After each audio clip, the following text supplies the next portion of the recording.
Oh, hello. Hey. We're live now in the pre-show for the Kind of Funny Gamescast. Welcome. Hi. Hello. Kev, can you bring up the chat, please? Hell yeah, I can bring up the chat. Thank you. I appreciate that. It's going to be a fun one today.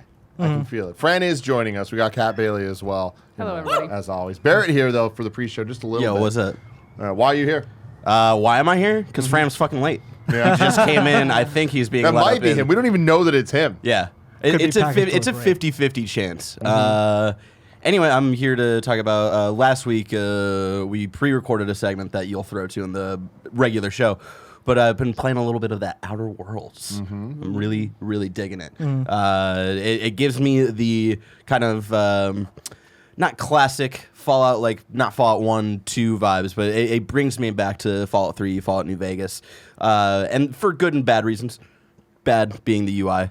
Awful, just Yes. god awful. Fucking terrible. That map might be the worst map in any game, and people are asking me, "Oh, worse than Control?" Yes, fucking yes. That map is awful. I don't disagree with that. Yeah. And then, but the gameplay itself and going through the story for the first, I think, 3 or 4 hours at this point, I am really enjoying it, and it brings back those systems from that the style of RPG that we all know and love, and I'm excited to get more into it. And the one thing I will say is it was jarring. We were talking about this a little bit yesterday. It was jarring from going from a certain game that I was playing, which is a first-person shooter that I was replaying to talk for Jared Petty's Top 100 Games podcast.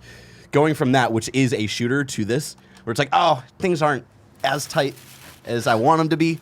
But it's still, but I had to get myself in the right mindset of like, no, that's not what this game is. It might present itself that way, but that's not what these games truly are great first-person shooters. So I've been digging it. I don't know. I think given that given how bad the shooting in Fallout is, Yeah. I think Yeah. that It's a step up. I never the shot. fact that it's passable, Yeah, exactly. that's a huge step up. Yeah, exactly. I never shot a gun without VATS in Fallout. Oh, wow, yeah. I like it. I don't. Shotgun. Yeah, even shotgun. I'd always use the VATS because I guess never really occurred to me that would be a normal shooter at any point. Yeah, Fallout 4 definitely tried to do a little bit more presenting itself as a normal shooter because you could finally aim down sights, which I did appreciate a lot. But yeah, besides that, I'm enjoying it. I'm going to leave now and go do work. But Yeah. Bye. Chat's asking, is that a Dragon Ball shirt? Yes, it's a Nice to meet you. Goku Frieza shirt. There you go. Yeah. I like your shirts. You have good shirts. Yeah, Always. I just go to Uniqlo like, hey, I like that license. I'm just gonna buy that thing. Yeah. Yeah. They do a good job with that for the most part. I wish Uniqlo had better shirts for women because they look like pajama shirts. You know? Yeah. I wish they had better shirts for people that are over the size of just large. No, that's why I love it because like it's a Japanese store, so like a tiny person like me gets sizes that I can find and like Yeah. fit me fine. Yeah, it's very Gia size. I've never gotten a single thing at Uniqlo that I can wear in my existence. Ignacio is asking if the shooting in Fallout is bad. Yes, it's quite bad. It feels really floaty. It doesn't have any like particular weight to it. It's totally geared around the VAT system. Yeah. And I mean, it's a game where you're kind of creeping along, and it's a game where you want to get the sniper rifle and basically VATS people headshot them from 20 yards out while Yeah. you're in stealth mode. So Yeah, Outer Worlds shooting not much better, enough better, enough that like if you use it, like you're not gonna go like ew. Yeah. Yeah. That's always good. Yeah. Put it on the box. You're not going to go, ew. So Eamon Martin's asking a question squarely in my wheelhouse, which is, what's all your favorite Star Wars video game? Ooh, okay. And that's an easy one for me. Oh, it's easy for me too. Okay, what's yours? Now, here's the thing. Is the quality of this game up to par? Probably not, but I don't care. Jedi Power Battles Oh my god. is the answer. Wow. I level 99 every single character in the game. I love that fucking game. That's the And- beat 'em up, right? and- Oh, yeah. no, It's that's the fighting game. It's no, that's Masters of Terra. Oh my god. My It's bad. Jedi Power Battles it's episode 1. It's the story of episode 1. But you get to choose one of 5 Right. characters to play as. You can do Qui-Gon, Obi-Wan, Plo Koon, Mace Windu. Maybe that's it. Maybe it's just 4 characters. Plo Koon. And yeah, the guy you want to play as, man. Plo Koon was my dude. I loved him. His abilities were just great. But you played through, it was co-op, so you'd play with 2 players. And God, it was like slightly isometric view, and it was always inconvenient to do any platforming at all. But God, it was so much fucking fun going through it. Maybe it wasn't. I don't know, but I had a blast. I want me and Andy to do like a full playthrough of that game now, just to see how horrible. Do Star Wars it games is. in review. It's real bad. God, yeah. TIE Fighter, however, Yeah. That was actually going to be my answer as well. I think the best Star Wars game ever made and one of the best games ever. Like, it's so good. When you're playing it, it takes you back to a time when Star Wars felt more like a universe and less like a comic book film. Like, it really takes the whole kind of military aspect really seriously, and it's the only Star Wars game I can think of where it really genuinely is all in on the Empire angle. Yeah. Because in Battlefront 2, they made a big deal of you being in the Empire, but They halfway switched through, that you shit. defect Not to even the rebels. halfway. I feel like it's like a third through the game. It's like, okay, screw all of that. Now you're working with Han Solo. It's like, Yeah. oh, okay. And he has a beard. TIE Fighter has All that right. cool thing where like there's kind of separate storylines starting to coalesce as like you take missions from the Empire and from like the Sith. I love you, Fred. So goddamn. How you I doing? didn't want to interrupt. Welcome. What's your favorite We Star haven't Wars met game? yet, by the way, ever. I don't This think. is right? Kat. This is Hey, Fran. how you haven't, doing? I mean, we've talked on Twitter and stuff Yes, like that. that's the Yeah. extent of it. But Fran, here we nice are, meeting you. same room I at know. last. Pleasure. I'm Wow. excited. Fran, what's your favorite Star Wars game of all time? Oh man, these all-time questions, Tim. You know I'm terrible on the fly. There's so many questions. Well, when you say all time, Of do you mean- mind. I'll be honest, like none of them well, actually no, I guess I've always been a fan of Rogue Squadron, like the first one. The second one was all right as well. But anyway, I like the flying and the shooting and all that stuff. Kind of like TIE Fighter, absolutely. Rogue Leader is so good. The N64 game more than the GameCube game? Yeah, as I recall. Because didn't the GameCube one have the ground stuff No, in that it? was No, three. the I mean, third- like the second GameCube game had the ground stuff. The Yes. second one was just more of a like a shooter or flying yeah, shooter. The Probably. first GameCube game, the second Rogue Squadron, was a launch title for GameCube. Yeah, Rogue Yeah. Leader. Yeah. That's what I was talking about. Okay. It's been so long. I think I even was involved in those reviews that I forgot. I thought that the first few, I think in my mind, I was thinking one of them was on Wii. That's how messed up Yeah, I no. know. There of was course, I one know. on Wii. I did the strategy guide for I Battle think? for Naboo. No. There was either one on strategy Wii guide or one for in Battle development for for Naboo. Wii. They got canceled. Damn. I did the Battle for Naboo strategy guide for IGN. my God. That was my That's first hardcore. like big assignment on top of the normal job. Battle for Naboo, go! Yes, and I wanted to die. It was like, because that was back when they would just be like, hey, I know you got your normal job and you got to play these games and do the review. Also, can you do the strategy guide for this? And it was like, you're just up till 1 a.m. writing Okay. strategy guides, and that's how it was going. There was See, going to Imran's- be Battle a for Naboo was good. Star Wars Rogue Leaders was supposed to be on Wii. It was unreleased. It was mostly finished. It had lightsaber battles. Yeah. Interesting. That also was long time. Yeah, I forget how much has been said about it. It'd been sitting there for a Yeah, while. the link I There saw was on IGN. So Yeah. I assume you had something to do with that video. So I figured that Imran was looking up Fran's old reviews so that he could like check against him. Here's All I what you did- said back in 1999. All I need to know right. is about Double Dash, and that's the only thing I will call Fran out on. The Rogue Squadron games, both the N64 one and the GameCube one, over time I ended up liking the GameCube one a lot, but I always didn't love them because they didn't feel like Star Fox. And I felt like Yes. they should have felt like Star Fox 64 Really? did. But that's just such me a being a dumb different game. kid. I don't know. It's better Yeah. than Star Fox. And I say this as somebody who thinks Star Fox 64 is one of the greatest games ever made. Like, it's an all-time favorite.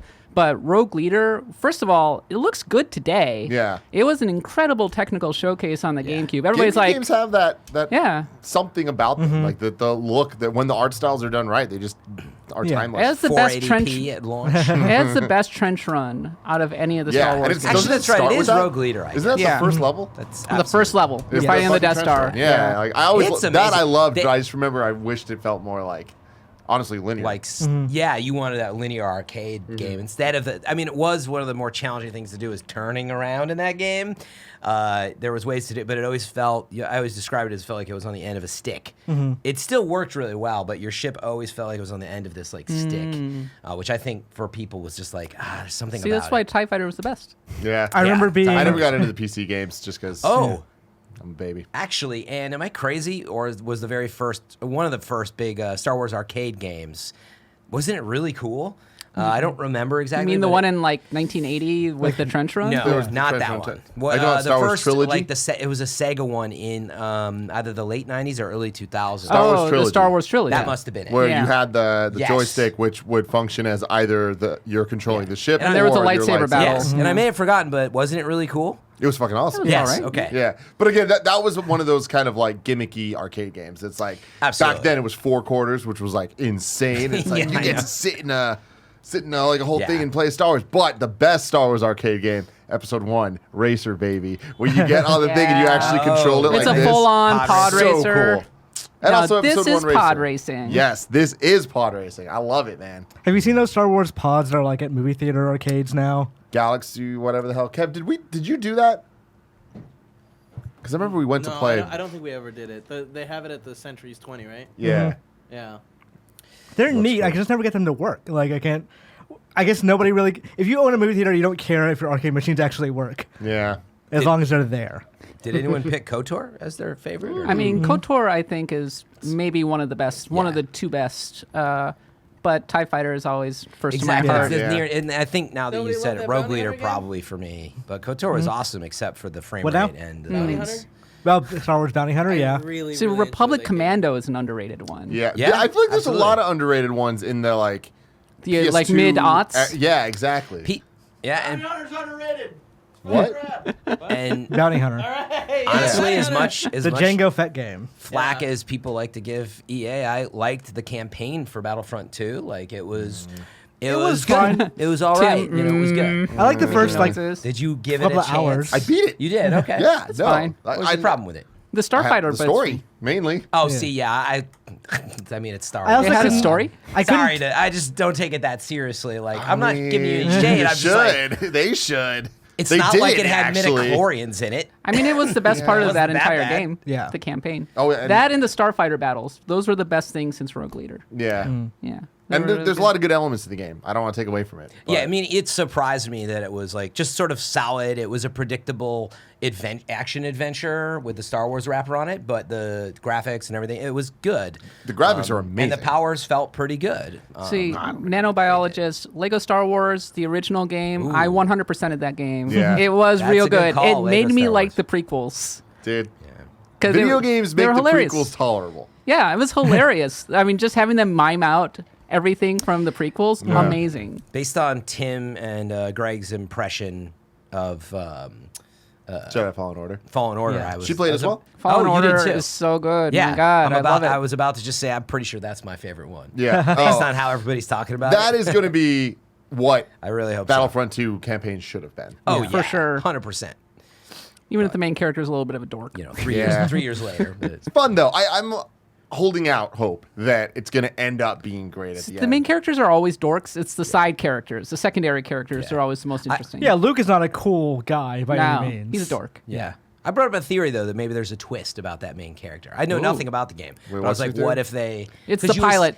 You were saying it was flat, but that he gets into like Kylo Ren territory, or who knows? Like Oh, he maybe- turns to the dark side? Who knows? Maybe he has like Nah. a conflict Been instead there, of just done being. that. They said that it's a light side story. Like there's no So he's just- time turning to the dark side or whatever. I like that. He's Give like us a Nathan good Drakey. light side story. It's all, Yeah. Everyone's always too conflicted. You know what I mean? Fair. He knows That's what a he good point. wants. It's a little Yeah. predictable, maybe. Yeah. But it's a lot more about just surviving rather than being conflicted about which side of the force you're on Yeah. because you're being hunted. The reason I brought it up is because I was like, why is it such a predictable, like whitewashed character almost, right? Like, you know what I mean? Like, why? It would seem that they would have all sat down and be like, no, we don't want to do that. They But gave a did it. reasoning for it at one point, So I was like, right? why?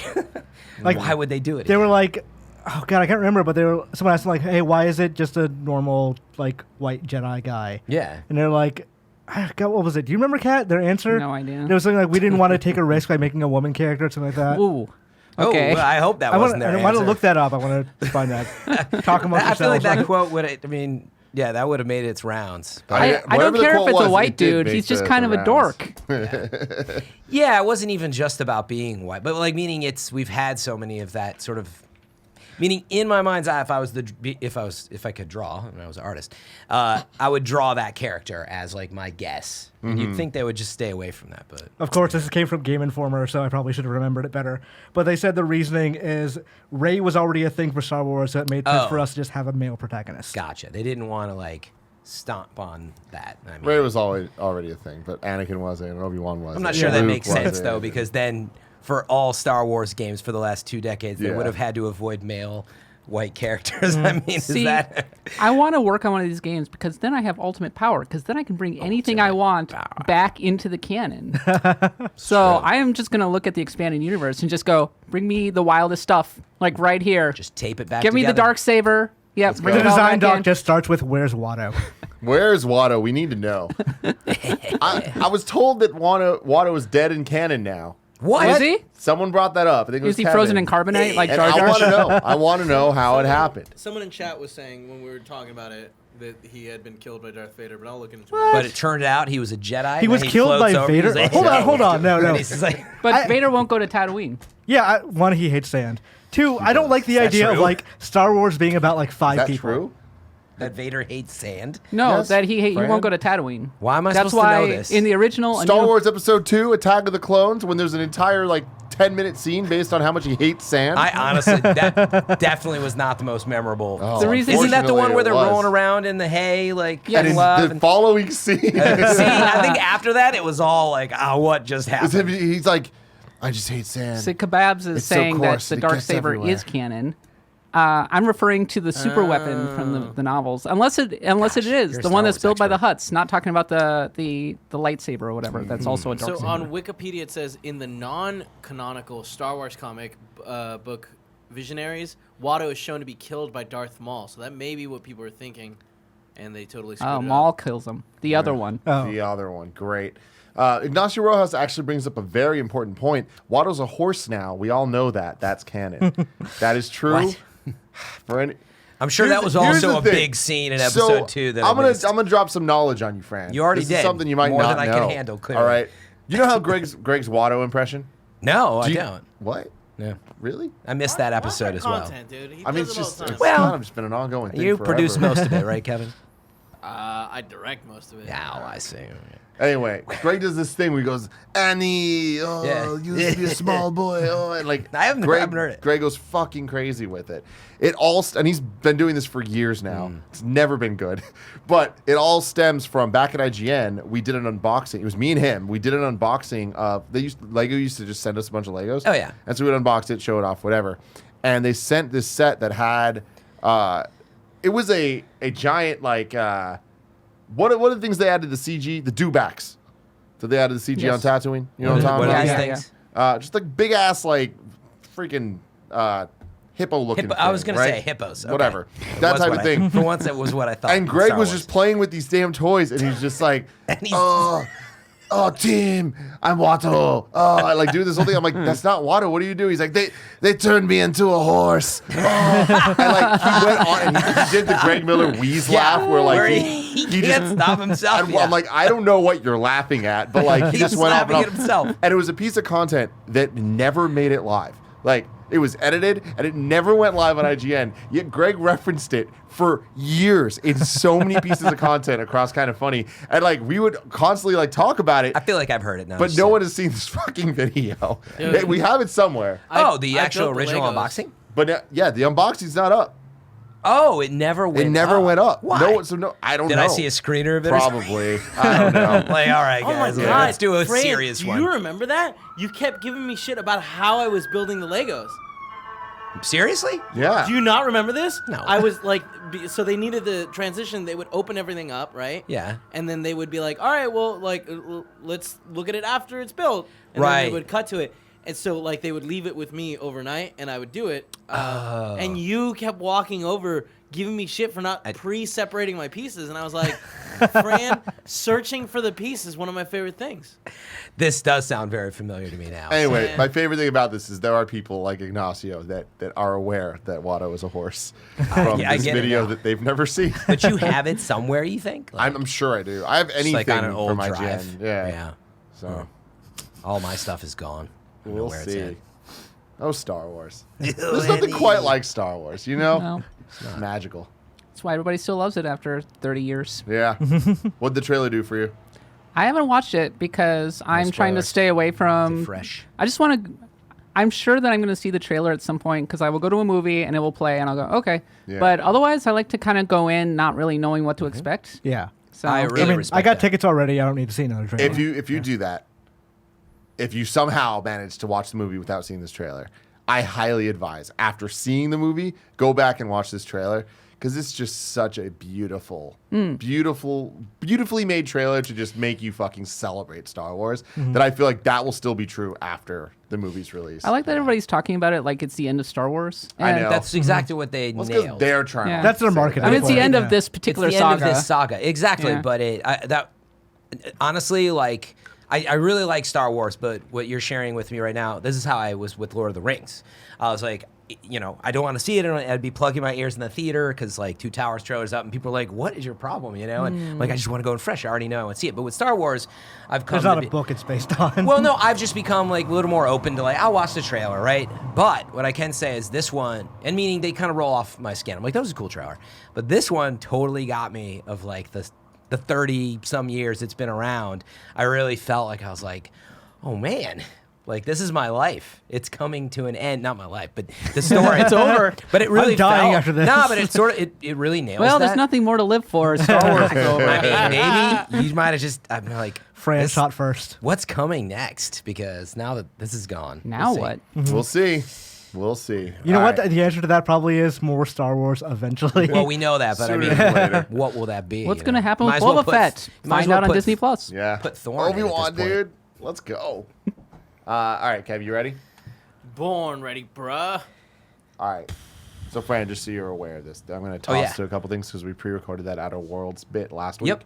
So We're going to toss we're going to it. do that in the beginning and then Okay. toss. And then, have you been playing at all? No, I didn't Okay, have a cool. code and didn't have You time. have, though, right? Yeah. Okay, fantastic. Should have hit And up all the panels PR are team. falling off again. It's getting hot. Are they Oh, going to come shit. down, Kevin? Yeah. I Whoa, mean, I've if never they seen do, this. yeah, that happened So- last week too. God. It's so hot in the studio. The panels are coming down. Devastating. Take a shot for Nick. Do you want to explain it to the kids? What? Do you want to explain what we're doing to the kids so they don't? I think I already have a couple times, but I think you've explained it off air. whatever. Greg recorded an. I'm going to explain it in the. Well, no, I guess I'm not. Greg recorded an Outer Worlds preview last week that's under embargo. We're going to play that, but you live people aren't going to see it. We're going to cut to his, so we're actually getting live impressions of it. And then the whole video, you can go back and watch Greg's impressions. Yeah. And the embargo's we done will now, though, upload it right? to It's Yes. just Jason. Yeah. It was under embargo at the time. Is that cool? Yeah, that's great. Great. I just wanted to give them a heads Good up. call. All right. Ready? Yep. What's up, guys? Welcome to the first ever episode 244 of the Kind of Funny Gamescast. As always, I'm Tim Gettys, joined by Fran Mirabella, the third. I'm not used to the flow Yeah, today. I'm because we got usually new the coolest guests dude in on. video games, Greg Miller. He'll be Hello. making an I know, appearance. That was it. Greg Miller. I was waiting for the coolest In dude this in video episode. games, Fran Mirabelle. I thought That's I got it. to fill That's in it. for him today. No. Nah, not at all. You got the best hair in the That business. was the saddest. Like, no, Yeah, you're no, not. no. No. Obviously not. But you did learn a lot about Watto and Yes, his history in the pre-show. pre-show that you can get patreon.com. I had no idea it was a dewback. Wow. He turns into a horse. It's a crazy, horse. man. That's the one. Spoilers. Waterpedia. Spoilers for Star Wars: Rise of Skywalker. There. But yeah, Fran, FM3 himself. How you doing? I'm doing well. I'm excited to be back and with a new guest on the show as well. Yes. Jumping ahead there, Kat Bailey, editor-in-chief of US Gamer. How you doing? I'm doing all right. I'm really busy playing all of the video games because it's time. The release schedule, it's happening. Oh, it's fall. It's fall. a holiday. They're either being played right now or being delayed. It's one of the two options. I've seen Mike- no in betweens. A lot Too of stuff soon, getting Tim. delayed right now. Yeah. I've seen Mike Williams, the reviews editor at US Gamer, have like a slow breakdown on Twitter over the last 2 weeks over just it being review season. No, it's totally true. But I got the hardest one of all to review because I'm reviewing Death Stranding. Yeah. Death Stranding, ladies and gentlemen. I can say right now that all four of us at this table are playing this game. Andy's About all also we can playing this game. Greg Miller's playing this game. Yeah. And we will be... Kevin's playing as well. And we will be doing our review next week on the Gamescast. We're going to do that actually a little bit differently because of where the embargo falls. It is midnight on Friday. So Gamescast will be up for everybody, patrons and non-patrons, on midnight Friday review. It'll be up there. Of course, patrons get it ad-free. But there will not be a live recording of the Gamescast next week because it is going to be pretty much entirely Death Stranding. But if you have questions, patreon.com/kindoffunnygames, get them in. We'll answer those. And then, the former informer himself, Imran Khan. How you doing? It's incredibly hot today. It's incredibly Holy hot. shit. Why is it so hot? I don't like it. It's October. Oh, I Man. actually love this weather. I just don't like when it's me too. inside because we have no air conditioning in San Francisco. Also, that we You don't always- understand air conditioning Yeah, here. you always have to preface that because like all the people in the Midwest are like much hotter. Oh, sorry for you. And you're like, no, we Yeah. don't get to go into air conditioning here. Nobody has it. Yeah, I like- just want to go to a Safeway and just lay somewhere. People you know what I do mean? stuff like this. They're like, I want to go grocery shopping. It's so hot. No, yeah, like when I lived in Georgia, that was. mall. Yeah. When I lived in Georgia, that was kind of what you did when it was too hot. Is you That's go to it. Walmart because those opening areas between like the front door and like the store doors, the big where they're like fans. super vented. Yeah, Costco has that too. Just Yeah. a big fan of it. those are Anyway, super nice. It's great, man. It's hot. You gotta love video games, right? If you're watching the show- yeah. you could see there's panels falling off the walls in the Literally, studio. the studio This is is why you falling watch. apart before your very eyes. So shout out to Patreon producers Zach Parsley and James Hastings for supporting us financially because we're probably going to need some more money soon to help fix put all these of this. Or panels get back some on the AC. wall. I'm not Thank really you, guys. sure. Patreon supporters at the silver membership or above get to watch the show live as we record it. You can get the show 3 days early and get the full exclusive pre and post shows. It's fun for everybody. If you don't want to do that, that's fine. You can get the show later on youtube.com/kindoffunnygames or roosterteeth.com or on your favorite podcast service. Just search for Kinda Funny Gamescast. And you can hear our impressions of video games each and every week. Let's see. We got sponsorships today, Felix Gray and Upstart, but we will talk about that later. We are now doing You're Wrong in Kind of Funny Gamescast, so you can go to kindoffunny.com/gamescast. You're Wrong to let us know what we get wrong in an episode, and at the beginning of every next episode, we'll address it. We got nothing wrong last week. Woo! How Nothing. crazy No is that? corrections. How crazy is that? So It is crazy. You guys, the challenge is out there. If we fuck something up this week, kindoffunny.com/gamescast. I will. You're wrong. Now, here's the thing. Greg Miller, Imran, and Fran Mirabella last week recorded a mini preview of Greg's impressions of The Outer Worlds. The embargo wasn't up. It was a whole thing. Now we can talk about whatever we want. So we're going to play that right now. That's right, Tim. I don't know if it was Tim. You know what I mean? I don't know who said what over there. Hey, everybody, it's me, Greg. And I beat the Outer Worlds last night. Not the Outer Wilds, not Outer Lands, not Outer Sunset, not any of the other Outer Worlds. Very still confusing me. Very bad. It's terrible. And yeah, I beat it last night, which was last week for you watching this now. But since I'm off the week that this is airing or being recorded, I wanted to make sure I could come in and talk about it a little bit there. And You actually beat it? seriously. Beat it. Dang, man. Rolled credits, as they say, Fran. Yeah. Swish, as Michael Yes. Jordan would say. You know what I mean? Very relevant. Now, you haven't played any, right, Fran? None yet, yeah. Imran? About 4 hours. Okay, Yeah. cool. Are you interested, Fran, or are you going Oh, to I'm play? totally interested. I don't know when I'll have the time, but no, I've been a big fan of Obsidian for a long time, right? Yeah. Some of the original creators of Fallout, and they did Fallout New Vegas. And anyway, the style and the type of game looks really cool. Yeah. I'm disappointed with it. Really? I was let down by it. Man, yeah, that was a yeah, setup and then a... Yeah, I got it. Well, I mean, like leading up to it when we were talking about it, like throughout, I think since the announcement, right? It's been, oh shit, the people who made New Vegas, right? Like they're making a Fallout without any of Bethesda's bullshit. Let's see what it's gonna be. You know what I mean? Like, what happens when you give them these tools and are creatively unleashed, right? The day we're recording this, WCCF Tech put up an interview with Obsidian, right? I thought this quote stood out as an answer to them when they're talking about it, right? This is Obsidian talking. The Outer Worlds, for us, is our spiritual successor to Fallout New Vegas, and having the creators of the Fallout franchise back together is an excellent opportunity, right? That is awesome on paper and great, but I think it's also the problem with the game, for me personally, is that we have a Fallout 4 situation where we talked about a lot of that, where if, infamously, when we were getting excited about Fallout 4, Tim had asked me, like, what do you expect and how could it disappoint? And I'm like, I expect it to be Fallout 3, but on PlayStation 4, right? I expect it to be just that. And if it's just that, it won't exceed my expectations or meet or do anything in that way. This one, when you start it up, is unabashedly a Fallout, right? Yeah. Like, I mean, like, I think you wonder about legal troubles because it is so much like Fallout, where if you, I think, you were in a coma and you woke up and somebody put this in front of you and you didn't see the title screens, you would be like, so, oh man, Bethesda changed the terminal system for how it is to look. Oh, hacking's a little bit different this time around, huh? Oh, and it's running better because The it runs. character models are still exactly the same. Exactly, and like it is still the same stilted, like, you're just looking at a person while they talk. Even Yeah, Fallout yeah. 4, played around with camera angles. This one doesn't. It's bam, this person's talking to you. You choose your dialogue options. It is unabashedly that kind of game. And I know they say that it's an old school RPG. It is, their spiritual successor to New Vegas. That is going to speak to so many people, and I want it to, and I'm not trying to take away from it. It just didn't exceed my expectations. When we were looking into this, we were all so excited for it from these people, and I didn't see that from them, right? It is the same stilted systems as before. It is the same dialogue things. I think that one of the problems it has, right, is that it's straddling this line between two genres this time, where it is an RPG the way you'd expect, and then also it is a first-person shooter. I don't know how much you've seen it, but like Fallout always, even with VATS, right, I felt dissuaded me from using weapons because of the way they degrade and break, and I'd have to worry about that. There is a condition to your weapons inside of Outer Wilds or World. Damn it, I know I get there. So close. I know, but it's like so rare that I ever got below 60%, and if it did, it's so easy to repair them. Yeah. So I am using my guns more, and then as I'm doing it in this colorful alien world, right, I'm just like, man, this doesn't feel great.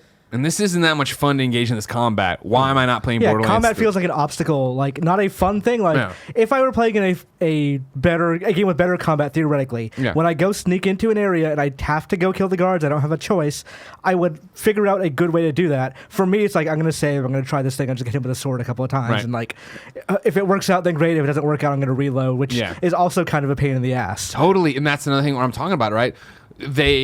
It's archaic and stuck in a different place in time, where I mentioned this earlier, right? Of like, I run out with my big hammer and I'd melee somebody, and they turn, like, somebody starts shooting. I'm like, oh crap, I need to switch to the gun. I hit triangle to switch to the gun, and I can't switch weapons until I'm done with the animation of swinging the melee thing, right? And it's the same way of trying to putting on your breather for health, or when you can't reload and run. There might be a skill later on that unlocks that. I never saw it in my 20 hours, I'd say, of gameplay, maybe a little less. It's a game that I also feel struggles with the fact, well, like I was saying before with the genre thing, right? Like, when I'm shooting, I'm like, why am I not playing Borderlands? When I'm playing the RPG part of it, it's just like, why am I not playing an RPG I'm more invested in too? Especially with, New Vegas, the thing that, Colin used to always talk about was that it was such a gray area, right? You thought you were making the right choices, and you got to the end and maybe it wasn't, you know what I mean? From the jump here, right? Like, I'm off the Colony of Hope. I've been woken up. I've been lost. Blah blah. The colony we're in right now is broken up and run by different corporations, and the corporations are all skeezy. Like, you know what I mean? It's not like I met a corporation where I'm like, fuck, maybe these guys got it. Yeah, the whole game is one big anti-capitalism joke because like everything is bad. So like one of the first quests is a gravedigger saying, yeah, you need to rent your plots by like the month or whatever. Yeah. So can you go collect from these people? It's like, that sucks, but I'm going to do it because that's the quest. That's the quest. I got to accomplish it. Yeah. And that's the thing where I feel like I didn't have those moments when I beat it last night. I got into a really annoying fight with which doesn't happen often, but like was clearly like, oh, this is a boss. All right, this is what's happening. This fight sucks. It's not fun to do. All right, fine. I kept dying. It was frustrating. The loads take a while on PlayStation 4 Pro at least. I come back in. I finally beat him, and then I talked to the person. And then it was like then it went to still images. Just still images of art, and then a narrator telling me what happened to every character, and it's clearly like based on what you did, this happened, and based on how you talk, and it was like, what an anticlimactic end. Let alone the fact that I'm not connected to any of these characters either. Like Ashley Birch's companion is the first companion I brought on. At the very beginning, she's interested in another. I don't want to spoil anything. She's interested in another character in the game. I facilitate them getting together or whatever. Great. And then it was like, all right, cool. And then my ending didn't even mention that. And I guess I could have done more companion quests. I could have done more stuff maybe to actually see it through. I didn't have it up there from her or anything. But it was like, I didn't feel invested in this world. I didn't feel like I needed to do everything. I was like mainlining this, where I added 2 other companions. One I never used. The other I used, but it was like, okay, I'm just not into this to go do this. Like it's a weird thing. The game feels small too, where it is it's like 5 minutes between each town. Like you're not going on big treks everywhere. It's literally not the Mojave.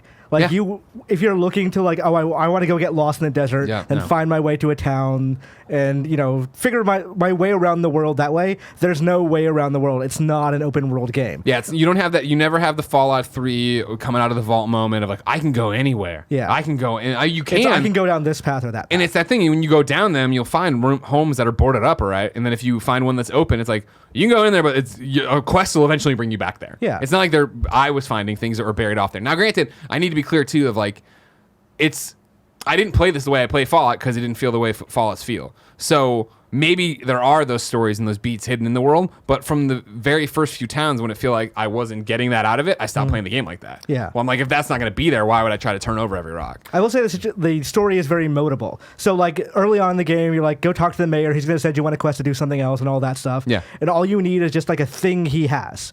So, like, why don't I just fucking kill him? Yeah. So I do that, and everyone freaks out. They're like, why did you do that? And, like, it let me answer, like, because he had the thing I needed. Yeah. Like, that's very obvious. Yeah. So, like, I just skipped all of those quests. I could do that, and, like, oh, that's cool. I remember how RPGs used to do that, even though I reloaded because, like, the character I'm playing wouldn't have done that. Yeah. But, like, it's cool that the story does wrap around whatever it is you choose to do.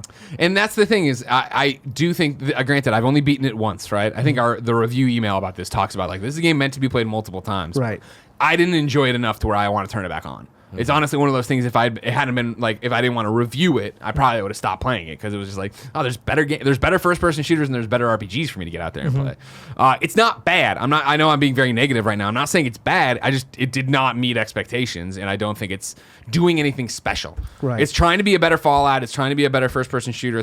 But it just. See, I think you and I came at it from different expectations. Sure, please. Because, like, the Private Division label and, like, Obsidian in particular, they pay themselves as an indie developer now. They're not, like, making games for Bethesda. Well, now they're owned by Microsoft. So like, I know what you mean. But so I always saw this as we want to do what, like, Inafune did with Mega Man or Igarashi did with Castlevania. We want to make the indie successor to those games. Totally. And this is the indie successor to Fallout. It's the exact same game as Fallout New Vegas. And that's my problem. Is like I just feel like I knew that coming in, and I actually was applauding it that when they were like, that's gonna be like 20 hours, 30 hours. Right. Which, and granted, I think I for sure played all of Sunday, so that was like 10 hours there. I'm estimating I was between 15 and 20 for this. But again, I just was so not invested in the world. I really didn't branch off after the first few worlds into like the story, the side mission stuff. Because the first two for sure it was like, and I played it like I play every RPG.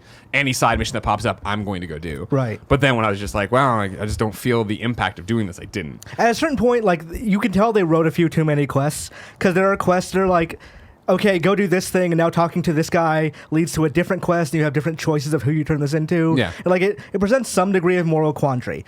Then at some point, the moral quandary is, do you kill or do you not kill?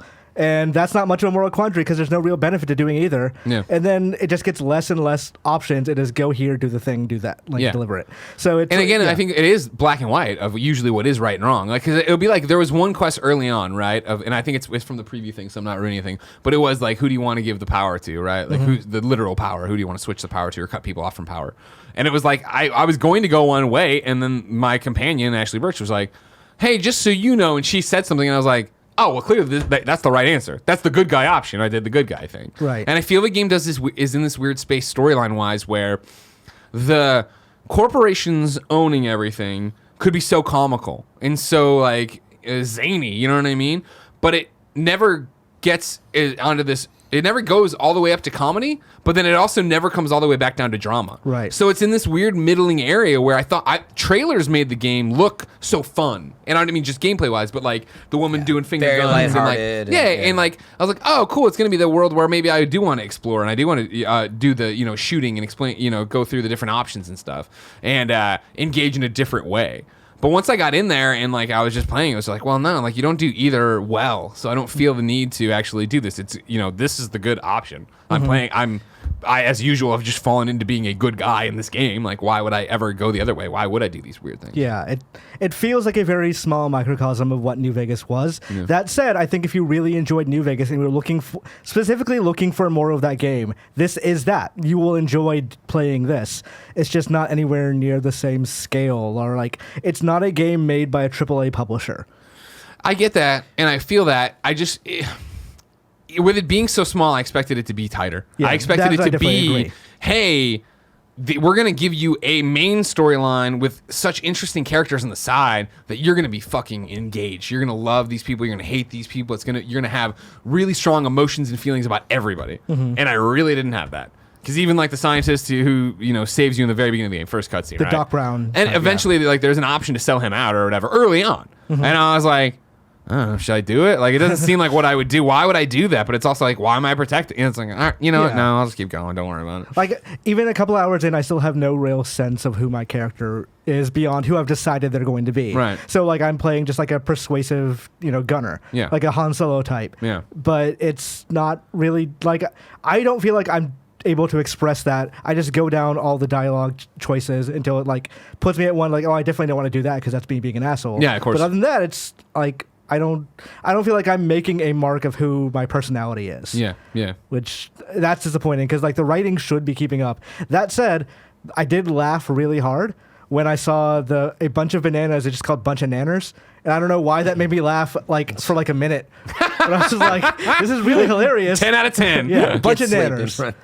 And like again, to the point, like I think as an RPG, like I said, I know I'm being negative here, but it's because I just feel like my expectations weren't met. Mm-hmm. It does do a really cool thing with like letting you get into the minutia of how you're applying your skill points, right? Where you get them in buckets of 10, and for the first when you're going through the game, you're dropping them into like two-handed weapons or whatever, or your speech skills or whatever, and it's giving everything. But once the individual stats in there, so like lying, persuasion, and then there's another one too. Once that gets to 50, like right out of 100, then you can now finely tune it, where you just want to take your points and put them into lying rather than applying it to everything all at once. Right. And so there's that aspect of it the same way where, like we were talking, where I was playing, and I started off as melee, and then I was like, oh man, the guns don't break down. The guns are actually plentiful, and there's ammo everywhere. Went to long range weapons. Then I was dumping it all into hacking. I was dumping it all into my speech skills or whatever. Mm-hmm. But then it was just like, okay, cool. Once I did that, I started getting points. And it was just like, well, I'm fucking clowning everything out right now. What's the matter? Like I put temperament at very high, which is like you get 8 health back every second, which is a lot. And so basically, I'm never dying because I should have done that. Yeah, just for that last boss fight. Just the last boss fight was annoying. So it makes like you can just break that game super early, and at that point, combat never really gets fun. It still stays an obstacle to what you want to do. Yeah. So at the most point, I'm just kind of like specking to avoid combat. So I'm going to be more stealthy just because I don't want to fight marauders every 10 seconds. And it's back to being like a Fallout thing, right? Where it is that I'll walk into, like towards the end there, I'm walking into areas and there are a million people to kill, right? So I fall back. I wait for them to come out of the door, shoot them. Of course, there isn't VATS, but there is a slowdown. Time dilation. Yeah, time dilation you can use that you can then shoot everybody. It's just like, all right. Like, it's a fine game. It's a fine RPG. You know what I mean? I like it a lot more than you, but I can't disagree with everything you're saying. Yeah. And again, it's like the weird thing about it is it's not even that I don't. It's not that I don't like it. You know what I mean? I just critically have these problems with it because when I was playing it all day Sunday, like once I got in, I'm in and I'm playing it. But I did find myself eventually towards the end of the day being like, who's this? What's going on? I don't skip. And then like I'm playing the thing last night, the finale of it, and it got to a point, and some other people came and helped me. And like, you were good to us, and I was like, yeah, cool. Who are these people again? Like, what did I do for them? You know what I mean? Like, I didn't have those moments that I associate with the Fallout games or RPGs of that nature, where it's like, I do remember you, right? Like, I remember doing this quest and what it meant for you and interaction we had. Mm-hmm. And I really thought like, the way it was pitched as a smaller Fallout, it was an independent team. Small out. Yeah. Did you copyright that right now? It was like, all right, cool. I'm going to have quests on the level of like Mass Effect 2, where I'm going on loyalty missions, and it is like, yeah, Jacob, fuck yeah, Jack. Like, I'm going to have those kind of memories. Yeah. Where in this one, I just did not have that. It is the most distilled experience of Fallout you can get. Yeah. But like, it's one of those things where we start getting into issues of like, is this worth the value, like the $60 price? Yeah. Which that is a harder discussion because, of course, and it varies customer to customer, player to player. Yeah, and like if you are looking for more New Vegas, this is that. But like I keep saying that over. Do you think it's as good as New Vegas was?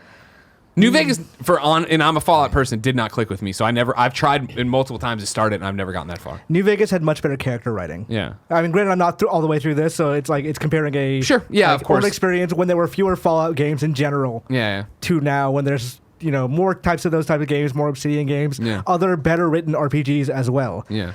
So I would say no, it's not as good as New Vegas was, but also nothing will probably be as good as that game was at the time. Yeah. So it's going like, if I'm looking for just the hit, if I'm looking for the methadone for New Vegas, this is that. And again, I agree with you 100% on that. Like we're on the same page of like, for real, like if you just want to play a single player Fallout game, like this is it. Jump in, like you're doing your points, you're doing your things. And again, it's player to player. I'm sure some players are, when they get their hands on this, are going to play through and totally be all in on the humor and what they're trying to do, these corporations. And I ran these companion quests and they said this and blah, blah. But like, even to get to the end and have the companion I liked the most, who I thought I helped out the most with her relationship, her cutscene not mention anything about that relationship, I was like, what the fuck? Like, what, you know what I mean? And granted, part of that's the poke to me of like, okay, no, you didn't do it right.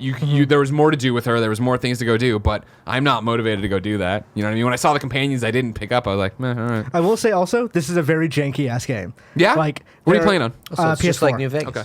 PS4 version, not great to begin with. Like, there's framey, there's long load times. There have For been, me, my only technical thing with it was long loads. Yeah. I thought, otherwise, I thought it ran fine. there was a point where I died, and it like the autosave was inside the city before the door when I leave to the area I'm going to.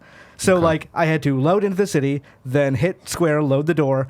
Then I was like, well, I know exactly where I need to go, so I'm going to run there. But the texture streaming didn't catch up. Ooh. So it like paused for like 3 seconds to do like a circle. Okay. And then I finally get there and I get into another building, it's another load, and like so I'm saving now every like 10 seconds. It really makes me wish there was just a quick save button. Yes, somewhere. I very much agree with the quick save thing, because that's the same thing of like, yeah, it'll kill you if you die. You go back to your last save, which most times fine, but then there'd be like annoying things where like, oh my god, so it's like I've killed this round of enemies. Save, I keep accelerating a little bit. Fallout always specialized in that, where you're just like trying to get that save so you don't lose everything. Right. For a while I was going to ask about the core gameplay.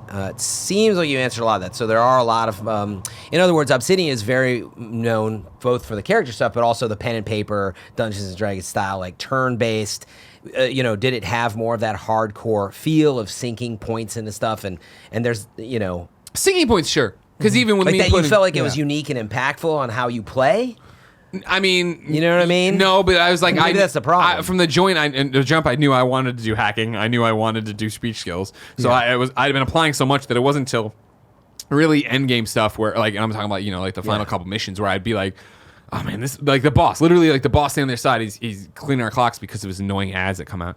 But it was like, cool, there's a door that's lock pickable over here, and I'd walk to it. And I'm like, it's 78 lock picks, but this is at straight 100. Yeah. And it was like, all right, well, I guess I could have gone more into that, and maybe on a replay I would, or maybe if I would have, in that moment, if I was like, well, I'm gonna go run all the side quests I didn't do and get stuff there. But yeah, it's a game that I played and finished, and I do think falls into, even though I'm knocking it in terms of size and scope, falls into the Fallout 4 camp, where it's like, that's the thing I did. Like, I had fun doing it, but like, hey Greg, what was your favorite moment of Fallout 4? I'm like, whoa, platinuming it? Like, you know what I mean? Like, there's no quest in that like Fallout 3 that's like Fallout 3, meeting the fucking robot underneath the White House who thinks he's the president. Like, that's awesome. That was an amazing thing to do. Or even the Liam Neeson storyline of like, going through trying to find your dad of Fallout 3. Yeah. No. And like the UI isn't great either. Like when I was trying to figure out how to, it's all like, very dated. I was It's trying all to very disassemble old. a gun, and it was grayed out. And I'm like, why is it grayed out? Why can't I not unequip this with one of the other like 50 guns I have? Yeah. That are exactly the same, just not deteriorated. Yeah. And it's like it doesn't tell you why. It's grayed out. And this is what I'm talking about. In the same way where we talked about Fallout 4, we talked about it being Bethesda put their head down, made this game, then they looked up and like, oh man, the industry's really moved. The genre has moved forward since then. I feel it's the same thing here, where they put their head down and they're like, we're gonna make another Fallout New Vegas. Hey guys, oh fuck, a lot of things feel This is what different people are and doing, play yeah. differently now in the RPG world. I mean, right? there are parts of it where I'm fine with them not moving forward if they sure, want to make and that kind of again, game. I'm not trying at all to But there's take away. other stuff where they like, oh, you definitely should have taken another pass in this UI. Yeah. Like this Yeah, is not acceptable. Yeah, and just the fluidity of combat. Yeah. And all your Like this skills and game, if it had Borderlands shooting, would be one of my favorite games. Like, totally. Period. The amount of times where I'm like running away, not that quickly. Granted, I know you can upgrade it, but like running away, and I'm like, I want to slide, I want a mantle, I want. It's like you can't do anything. I'm like, all right, cool. Yeah. I tried to sneak into a building, and I was like, oh, well, there's like boxes here that are like perfectly spaced to jump on. No, but just that that was- last jump, you can't mantle over it. So I was like, oh, well, then why is this here? Totally, yeah. And there was one where I was like, they wanted me clearly to go down this path over here, but like there was a box I was on an upper level, and I saw the objective down there, and just climbed up, and then just like jumped like all weird off to the side, like hurt my leg and huffed my thing and went and did it. But it was just like I could just imagine my character like all awkwardly getting up there and then just falling off. And all right, Yeah. Also, like controller stuff of like, there are buttons that should not be. If it's a dual analog first person shooter or first person game. Yeah. So like most of my interactions are on square, which is like, so I'm constantly taking my thumb off the right analog stick, holding square for a thing, then putting it right back on the analog stick. And once you notice that, it becomes like a very like obstructionist thing of, I want to get into this thing, but I'm taking my hand off the camera so often. Even the same thing of like the quick select for guns, right? To get to your gun wheel. Right. Like, it's you hold triangle. You hold triangle and then move it around to where you want, and then you have to hit X to confirm. It's like, why not just let it drop move it over, Yeah. come off triangle, and it goes to the It gun does I feel want. built for the PC in that way. It's kind of quick select. Yeah. Quicker select. Quickish. It's quickish. Quickish. Yeah. Quickly. Yeah. So yeah, Outer Worlds again. I don't think it's a bad game by any stretch of the imagination. I I'm don't more think positive on it, but like I definitely agree with everything you're saying. It's not the game it should be, but it is kind of the game that. Are you going to play more of it? Probably. Now that we've done this, I don't need to rush through it. Yeah. So I'll probably take it at a more standard pace and get back to other games. Do you think future Imran, present Imran for them has played more? Should we kick it to him to see if he has any updates? I have probably played more by this time. Okay. Yeah. Well, I want to know if future Imran where he's at right now with it. So let's kick it to him. Now, Imran, we're going to talk about what you think about the Outer Worlds. By the way, how many times is that going to happen Everybody's this year? doing it this year. Yeah. Oh, my God. And Greg, by the way, was now that reviews are out, it's really interesting having come off last week. He was the only person I heard from. Imran only at the time had played 4 or 5 hours. Right. And his impression was sort of like, it's okay. Like, I have a lot of issues. And then all these reviews come out and it's like, man, I'm digging this. So I'm very curious to hear. I'm pretty shocked about this too, because when we were at the Star Wars event for Jedi Fallen Order, Kat was there too. There was a lot of people we were talking to that seemed to be more on Greg's side than when we're seeing all these reviews come out. And of course, everyone has different tastes and are kind of going into things differently. But I was pretty shocked by the reviews being as high as they are. I guess people had certain expectations that I think were maybe a little unfair to it, because when it got announced, everybody immediately said, Fallout New Vegas, it's being made by the original Fallout people. It's totally going to be like Fallout New Vegas, right? We're getting the open world Bethesda RPG that we've always wanted from the people who made the original Fallout. This is going to be great. And even now, I'm still seeing a lot of comparisons to Fallout New Vegas. It's not entirely fair to this game because it's a much smaller scale, much smaller team, much smaller budget. It's built around really highly focused, well-written, well-designed quests. It's built around just different aspects. Like it's not a full out open world sandbox, as it were. It has much more discrete areas. I think Vampire the Masquerade or even KOTOR is a better comparison point for the Outer Worlds. So people are going to go in expecting Fallout 3, and they're going to come out going, "Well, that wasn't Fallout 3." Yeah, which is, it's not entirely unfair to like have that criticism for the game. I do think that is actually one of Greg's problems, is that he mentioned he's underwhelmed. It didn't do anything really different from Fallout New Vegas and did it in a smaller scale. But at the end of the day, I feel like it focused much more on character writing. Because last time we talked about it in the video before, I was 4 or 5 hours in. Now I have finished the game, and I think for me it was about a 10, 15, 20 hour thing. But other people have said 30 to 40 hours for them, so I guess I didn't do a whole lot of side stuff. Greg said like 20, I remember, right? Yeah. It's quite short, like 25 He hours. booked it. Yeah. Like it also depends on your build too. I talked my way out of a lot of quests. People were asking me to do things. I'd be like, "Hey, my persuade is high enough that I don't really. Can you just give me the thing I need?" And I'm like, "All right, fine." Did you have just shot them too? Dialogue I is could've shot really them, strong yeah. in this one. Yeah. But there are choices to make. There are definitely choices to make, and there are moral choices, there are economic choices, there are per character choices, there are choices for your party. So if I'm carrying around 2 people, they are fantastic in battle, but they don't get along in the same way. I shouldn't have that party composition, because if I make one choice that will piss one of them off, no matter what I do, then I should have 2 people that agree versus 2 people who are going to disagree all the time. Yeah. Because especially, they don't necessarily react well in battle if they're not happy with me. Which is, I'm not sure if it's a actual I like those statistic party thing. dynamics. That's cool. And I think Dragon Age Inquisition tried to do a very similar thing of people are going to disagree with you over time, but I feel like this game pulls it off a lot better. But in DAI, it's much lighter, as Yeah. it were. Like, people will sometimes go, "Oh, I disagree with that," but beyond that, like, you don't feel a ton of repercussions. I don't think so. I had a character that I talked my way out of a quest, and I was like, they immediately came to me after that conversation and said, "Hey, I think we should have helped anyway. We shouldn't have just tried to get the thing and leave."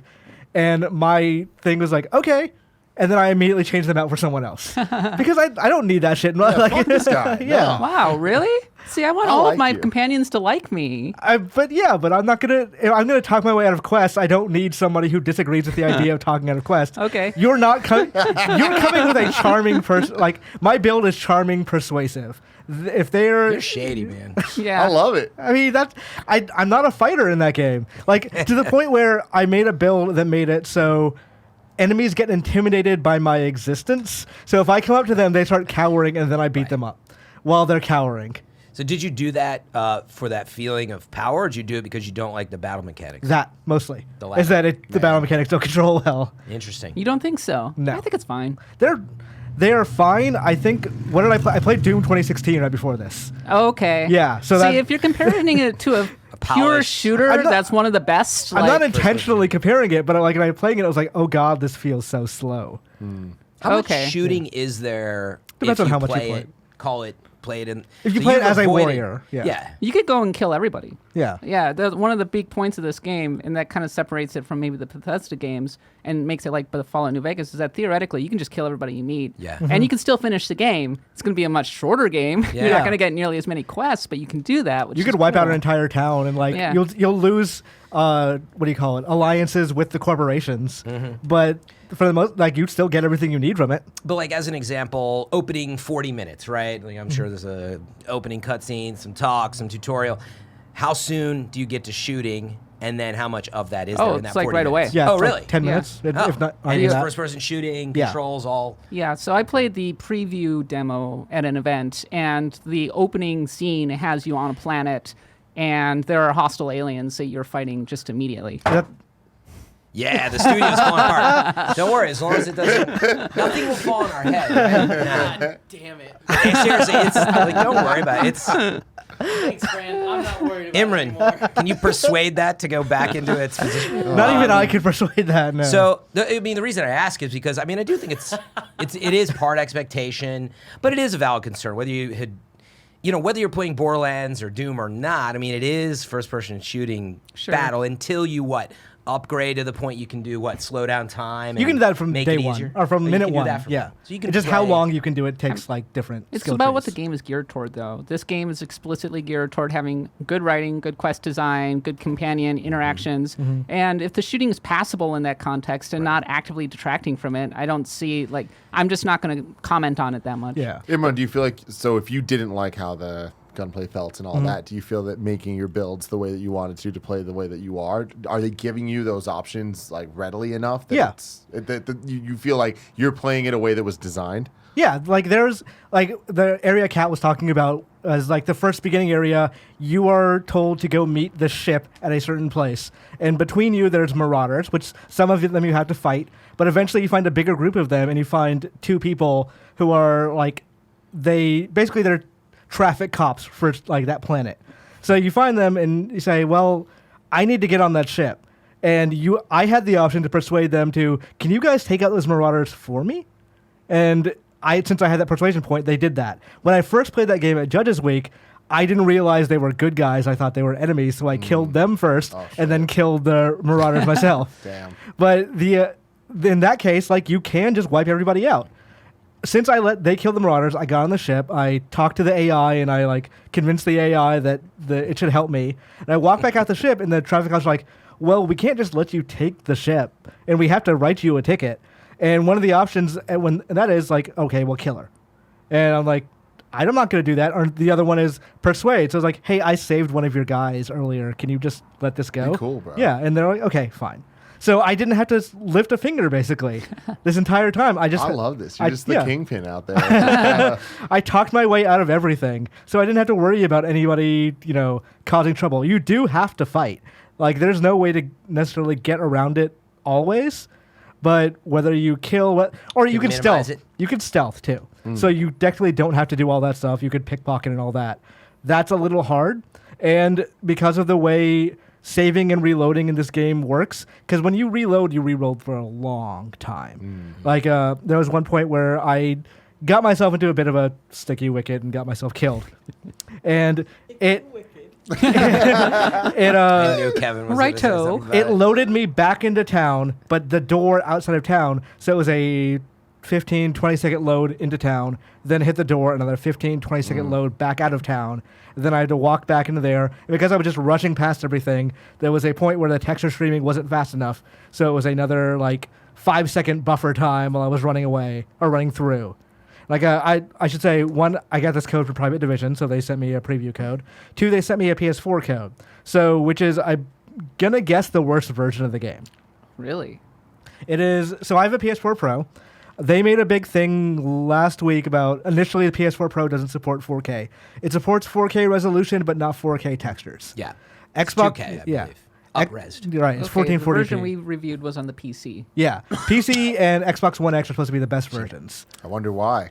Yeah, I assume Microsoft tossed some money. Is like, hey, can you just make our version Plus, better? they got the Epic Game Store money too, because it was an exclusive Right. there. I don't know about that. I mean, that's different side, but porting from PC to Xbox is going to naturally be better with DirectX and all that stuff. Yeah, but so- also with the Game Pass integration stuff. Yeah. Yeah, but And the you're- Xbox One X is just more powerful than Yeah, the PS4 but I mean, Pro. you're suggesting they're holding. Wait, if I heard I'm not you saying right, they're that ho- I'm not saying held they're holding back and be- textures because of No. money. I'm saying No, they were it's just given they more money to optimized. do a thing.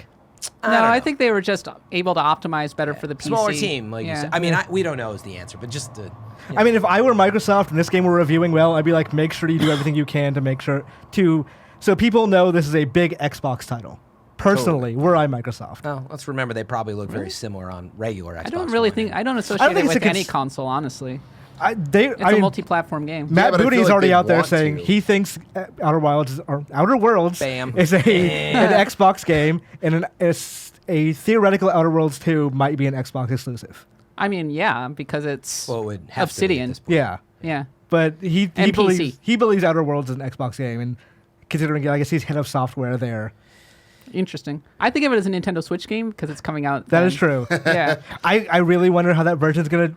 Oh, 'Cause, I like- don't think it's going to be good at all. Yeah. Though they outsourced it, Technically, so yeah. I guess we'll see. I hope they gave it to a good porting house. I mean, it's not a very technically demanding game, but it kind of feels like it's held together by bubblegum and tape. Yeah, but sometimes it doesn't matter how quote unquote technically demanding it is. Yeah. Yeah, because it's probably, I would assume it's PC engine of, I don't know, what It's is it Unreal. Unreal? Yeah. Yeah, and just getting that on Switch architecture we've seen overall just does not. Sometimes it works out. Like Dragon Ball Fighter Z was pretty good. It was like half the frame rate, but still otherwise identical. Yeah. But like other times, it just doesn't work out. Like Bloodstained. I don't think it's Panic Button or any of the others who are like really well recognized. So Yeah. we'll see. I imagine Panic Button is working on Doom at this point. Yeah. Yeah.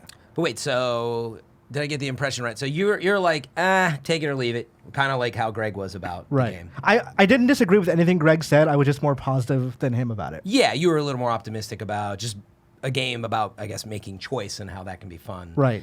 Where he was like, I don't know, I didn't feel driven to go forward. I think a lot of it's going to depend on how much the story hits you and the way it hits you. Yeah. Like, obviously, I'm a flaming liberal at this point. That's not a shock to anyone. So, like, a big story about how corporations are fucking up society is an appealing story to me. intrigues you. Yeah, it's a more anti-capitalist story. Like, one of the first the towns you go to, the first guy you meet there is like, hey, I have a quest for you. It's like, okay, this sounds pretty cool. He's a grave digger, and corporations require you to rent out your grave site. Or, like, before you, like, as you're living, you pay You monthly. rent it out until you die. Until you die, and at that point, a family member has to keep paying for you. Oh, It's like, that's great. can you go collect this stuff for me? And it's just like, honestly, very ghoulish quest of, hey, the corporation demands you pay up, and they're like, God damn it, I don't have the money, and I'm gonna die soon. I need to do something. Did you persuade him? You could just like intimidate people to just. I'm not gonna do any quest for you. Just give me the damn money. Corporations make you pay for your death until you die, but if you run out of money, Yeah. you're screwed. Or like there's a Whatever guy. that means. There's a guy I patched up and like, hey, I have some med kits. And you're shot. Can I help you out? He's like, no, because I get a pay cut if somebody else who's not in my insurance plan patches me up. I was like, this isn't a joke. This is actually real life. That, like, Taken straight out of the U.S. healthcare system. yeah. Damn. So like that kind of stuff is appealing to me. I could see how that doesn't always won't hit for everybody. God.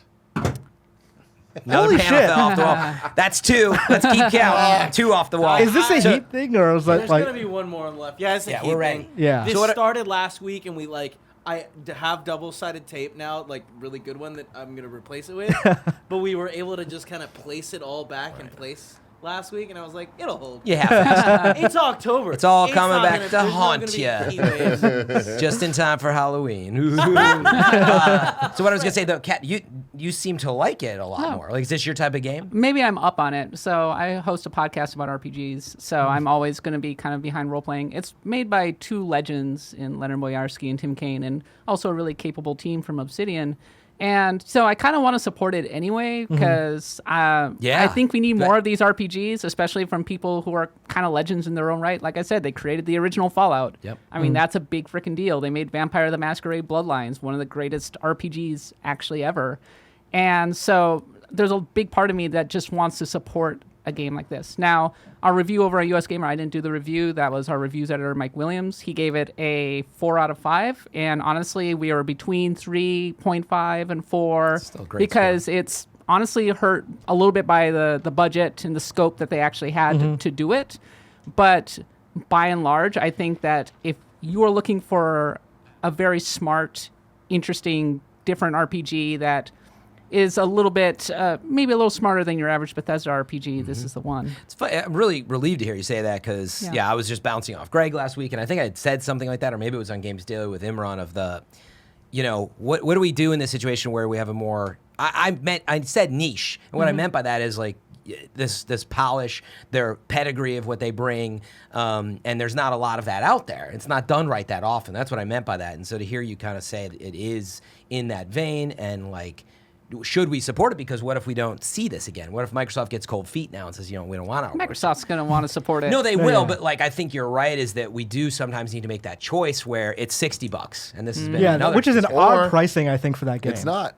Yeah, that's the Or thing. Game Pass. It is the best argument for Game Pass. It's out $10, there. And or that's the argument I trial have fee, towards maybe. the Microsoft thing, where I'm like, they're going to treat this like one of their games, and like it's a Premier Microsoft Game Pass game thing. because And it's a premier Game Pass title. And it's benefited so much from Fallout 76. Like, Fallout 76 had the whole kerfuffle this week This with a week? subscription. Why would they do that this week? And Outer Worlds is just like, yes, thank you. Because immediately everybody starts going, well, if you want a real Fallout game, just go over to the Outer Worlds, which it's more original Fallout than Fallout New Vegas, but Yeah. yay. Like, do you know how many millions of dollars it would have cost to get this level of marketing for? Yeah. We don't want this subscription service, so you should play this awesome indie but polished. Yeah. And they got it for free from their biggest competitor. Well, it just goes to show the depth of feeling against Bethesda right now, because people, like, okay, so I like Fallout 4 a lot better than most, but ultimately people were pretty out on Fallout 4, and Fallout 76 they were really out on, and so they're just like, Bethesda, your games are so buggy. Yeah, you yeah, have so many we're tired of issues. this. I mean, You feel- if we got Fallout 5 last year instead of 76, I wonder if this game would still have the same level of... Like, it honestly depends on the quality of Fallout 5. If it kept going that same direction of Fallout 4, of, like, not really being old Fallout still, then maybe people would be less into this, or more into this, rather. But I kind of wonder, like, by the fact that Bethesda fucked up so hard over the last 365 days. More than that, I mean, honestly, with Fallout 4, like, that game sold gangbusters. I think the only game that got more attention on our site than Fallout 4 was probably Red Dead Redemption 2. Yeah. And still, like, ultimately, people were so mad about the way they handled the DLC and the store and the microtransactions, and it was really buggy and all There was a this point stuff. where, like, It was Fallout... a simpler time. Yeah. Yeah. For Fallout, was like, a 'cause simpler Fallout time. 4, I remember there were a lot of those issues and like people talking about it, but it didn't feel nearly as bad as like this age we're in now of Anthem and Fallout 76 Yeah. being like some of the worst Yeah. gaming Yeah. issues. I mean, of all Fallout time. 4 was maybe a disappointing game for some, like me included, but it wasn't clownable. Fallout 76 was definitely clownable. Very clownable, Yes. for sure. Yeah, because my vibe was always that Fallout 4 was just 3 again, and that's what people didn't like. But it's not that anybody hated it. It's Yeah. like whereas It Fallout was just a little 76. blasé is the main You thing. gotta remember the. Oh, sorry. I was going to say, and janky. Oh yeah, that goes. Unfortunately, that was what you're getting. I feel like every Bethesda release period seems to be janky. That's the nice especially thing about the Fallout. Outer Worlds is that it's relatively bug-free unless you've run into some heck of Greg bugs. mentioned I've not some- seen some bad bugs. I've seen some real jank, though. Okay. And, like, UI problems and stuff like that. I've seen, like, bodies being dragged in really strange ways. It's old Fallout in that respect as well. Yeah. But I was gonna say you got to remember Fallout 76 is different in the sense of it being online. Oh, yeah. persistent. It's very different, and But it looks so outdated in so Yeah, many it sure ways. Like does. from a graphic standpoint, and the actual combat is real bad. The fact that they build a Fallout game around combat is flat out insane to me because the combat in Fallout is bad. It's always Yeah. been bad. For what it's worth, I'm glad that they attempted it. And I hope they stay behind it because I love the concept of living in a post-apocalyptic, persistent world with like a changing online service. It's such a cool concept. I thought you were gonna say like end that at just post-apocalyptic world. Like you had the secret dream of living in a post-apocalyptic me? world. Like Right. yeah, Mad Max Fran is gonna Actually, that would be pretty Frenetic Fran. It's But not anyway, a repair product in the future. I like that they're going down that road. So in other words, without Outer Worlds, you guys almost. I normally say it right. You get in Good my job. head. With Outer Worlds, I feel like that's on a really good path to actually continue to stay in this. This again, niche may not be the right word. This path of they do things a little more narrow, but well. It feels like a And- proof of concept, honestly. Like I feel like this is almost a pitch to Microsoft to just like, all right, Let's go. we can do a sequel now. Let's go all out. Yeah. Let's go crazy here. Yeah, All and hopefully out. that's it. But like then all Fallout 76 Without the can stay fails. on its online persistent world path. We could be years out from whatever Fallout 77.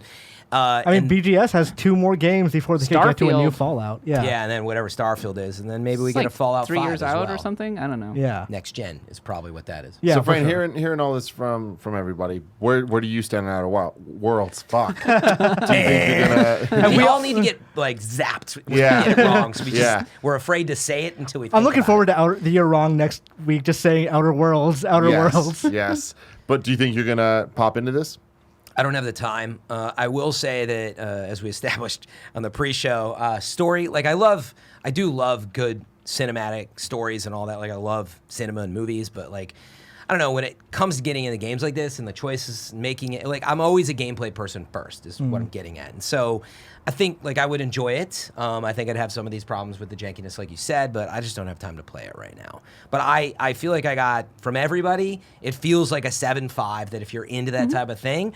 You should 7.5 out of 10. You Solid should check it fair out. game, yeah. Yeah, and that's the vibe I'm getting. And some people really love it, right? And so it over-indexes like all these people that I think are into the world giving it 9s, and I'm like, I totally understand that. I don't yeah. think Just I'd be on crave it, that yeah. end of the spectrum. is I'd what probably I'm give it like an 8 personally, but if like you're really into New Vegas, then you could give this a 9.5. I see those reviews as totally legitimate. So it seems less of a concern though than when I first heard about it from Greg, I guess is the point. And even Yeah. maybe what you heard at, the preview event from a lot of folks. Like it seemed a little more concerning based on what I first heard. Now the reviews are out and hearing from you. I'm like, honestly, if you're in this type of genre, fans of the genre, you might like it a lot. So Yeah. I think it's probably going to be the second best RPG to come out this year after Disco Elysium. I've heard good things about Disco Elysium, but I've not like, It's in the running to be our game of the year now. really. Yeah, like Mike and Katie really love that game to the point where I'm just kind of side-eyeing it, going, I really want to play this, but I got to play Death Stranding, but I really Yes. want to play this. I'm also in that same position. Yeah, poor I wanna- us, right? Kat, I want to hear about Shenmue 3. Oh my god. yeah. So Imran, you've been playing through Shenmue to prepare for 3? No, I've been playing Shenmue 2 just because like I want to stream the game. I've never Okay. seen it before. Okay. But like I figure Shenmue 3 is coming out, so I'm like, why don't I get? Because I assume by the time Shenmue 3 comes out, 2 will just be straight up spoiled for me anyway. Turns out there's not that much to spoil in Shenmue 2.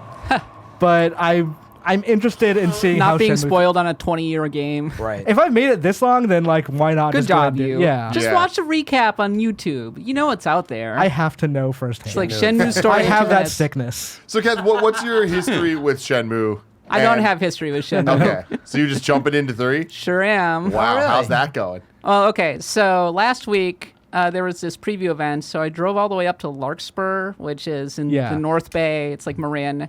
And I was in this tiny office for Deep Silver, and they put me in the streaming room. And I just captured Shenmue 3 in their kind of early access demo for the next 4 hours. And it was so weird because this game totally has been airlifted out of 1999 and dropped into the year 2019 with everything. And now, granted, so I haven't played that much original Shenmue. I don't really have a history. I don't really care about the series. So I'm coming into it from the vibe of somebody who appreciates older games, who likes RPGs, who might be sympathetic to the series, but also never really got around to playing Shenmue because it's honestly, if you're going to complain about pacing, this is the series. Oh yeah. Yeah, especially the original Shenmue. This one has Yeah. a bunch of quality of life improvements over the original Shenmue. I can't speak for Shenmue 2. Things like if you need to fast forward to the nighttime, in the original game, you just had to wait. You just had to hang out and wait until nighttime came It's a around. living, breathing world. Yeah, Shenmue 2 lets you do that, but only when the story calls for it. Yes. So sometimes you just don't. Same get with the Shenmue chance. 3, Okay. actually. Like sometimes you'll just get a little UI prompt saying effectively, do you want to fast forward until the night so that you can do this thing? And that's the appeal, like the weird appeal of the original Shenmue is that it was a living, breathing world. You feel like you're in this crazy virtual world. It's at the intersection between original adventure games and then open world sandbox games. Yakuza is the most natural descendant of Shenmue. I've played Yakuza. I enjoy those games. Sega claims there's no lineage whatsoever, but they're huge liars. Come on. Like, Yoshi worked on Shenmue. What, like, I don't know what he's talking about. So Shenmue 3, you're in this little Chinese village, and you're with girlfriend. I'm not exactly. I don't The recall her green name. hat girl? Yeah, green hat girl. She appears in visions. I assume she has some role in Shenmue too. You're hanging out with her, and you're trying to find these thugs. And so you're walking through this village, talking to people. There are a lot of mini games to play, much like in Yakuza. So you can play a game called Lucky Hit, which you drop the little ball and pachinko. try to get all the way down. You can play dice. You can race turtles. Okay, I'm all about the turtle race. The turtle race is awesome. I was kind of hoping that they'd be the same colors as the Teenage Mutant Ninja Turtles. No such luck. Damn. There's Kung Fu with really stiff, really stiff Kung Fu action. Is it like the normal battle system, or? Yeah, is it still QuickTime based? Sort It's of, not like, quick or time. It's button? like straight up like you're fighting. It's Rock'em Sock'em robots kind of thing. yeah. How does the turtle race play? Well, you gotta keep hitting square a lot. Oh, okay, cool. And then it'll move, but then sometimes it'll get stuck, and so you gotta like hit it harder or something like that. I won the turtle Great. race. Yes. Congrats. Yeah. There are martial arts training. This game might have one of the worst localizations and or voice acting I've ever so heard. I want to hear about this because I know Yu Suzuki told the returning voice actors, make it sound like it did 20 years ago. They sure do. Okay. Oh my God. So at night, you go to your girlfriend's house or something. You're hanging out. You can watch. She's like sitting here knitting. You walk up and you sit next to her and she's like, hello. Tell me about your father. My father. Well, Tell me about the my four father who was knew. very strict. Oh, I see. Oh boy. What about your father? He was also very strict. And you're like, what is going on with this game? I've My never God. played Shenmue, Yeah. but my really good friend Alfredo, for some reason, loved it. So I remember watching him play a lot. Yeah, I know you never just referenced the expected Woo-Doo that. thing. But also the Mega 64 sketch of them just doing Shenmue in real life is one of the funniest things I've ever seen without knowing shit about the game, but it sounds exactly like that. There was a moment where they're like, tell me about the city from the original Shenmue. And I was like, oh, come on, forklifts. Let me talk about the forklifts. And he just goes, it was a port city. And I was like, okay, whatever. See, I kind of wonder, like, is that bad writing or is Rio just an asshole? Which I feel like is the thing that's kind of permeates through those games. Because where I just finished in Shenmue 2, I finished in a certain district of Hong Kong. And as he was leaving and saying goodbye to people, this little girl goes, Rio, I'll always miss you. And Rio responds, okay, and leaves. Yeah, no, that's how it is. Okay. Yeah, no, it's Jesus totally like Christ. this in Shenmue 3 as well. And it's this weird curiosity, and it's charming at first. Actually, you like walk around going, oh, this is actually kind of a pretty world. I like the looks of this. It's got this kind of HD Dreamcast game vibe, which Yeah. I'm totally okay Yeah. with. Looks like Dreamcast games with shaders. Yes, basically. but after 2 hours maybe, I was like, okay, I think I've had my fill The of this. novelty kind of wore off. Yeah, I can't imagine actually playing through the entirety of this through an entire game. Like, I get it. There are going to be people who will be like, I am all in on Shenmue's story for some reason. I want to see how Ryo's story, like saga, plays out. I hope there's a Shenmue 4 because apparently it's not going to be resolved with Shenmue 3. Yeah, I think this game takes you through 40% of the story, is what Yeah. Suzuki said. What? It's this Yeah, crazy Yu Suzuki kung fu epic that feels like it's from another time and place, and there are a lot of people who will totally jive with that. I'm sorry. I'm letting you all down. I am not like that. I just can't. I cannot do it. Yeah. Were you alone playing the game, or were there other Yes, people? Oh, I wow. was in a Okay. small room talking to nobody, just trying to do every the single thrills. event that I possibly could. I was In chopping the wood time you had, yeah. because I needed some money. It's fine. I It's a haven't weird game. really looked at. That's why I forgot if there. I thought there were QuickTime based fighting mechanics in the very first There one. but- are. Okay, so I'm not crazy. I remember like learning, at the docks. So there's like a Virtua how to Fighter style fight. thing and like Exactly. a QuickTime thing. Okay, there was both. It's But it's a virtual fighter kind of thing. Yeah. So Yeah, it's but- and you know there's tactics to it. You can't just go in and go whack whack whack whack because in the final boss he will kick your butt if you don't train properly. Like improve your stats. Does it still do that thing where it says, "Hey, learn this move"? Like someone's teaching you a move. It doesn't actually tell you how to do the move at any point.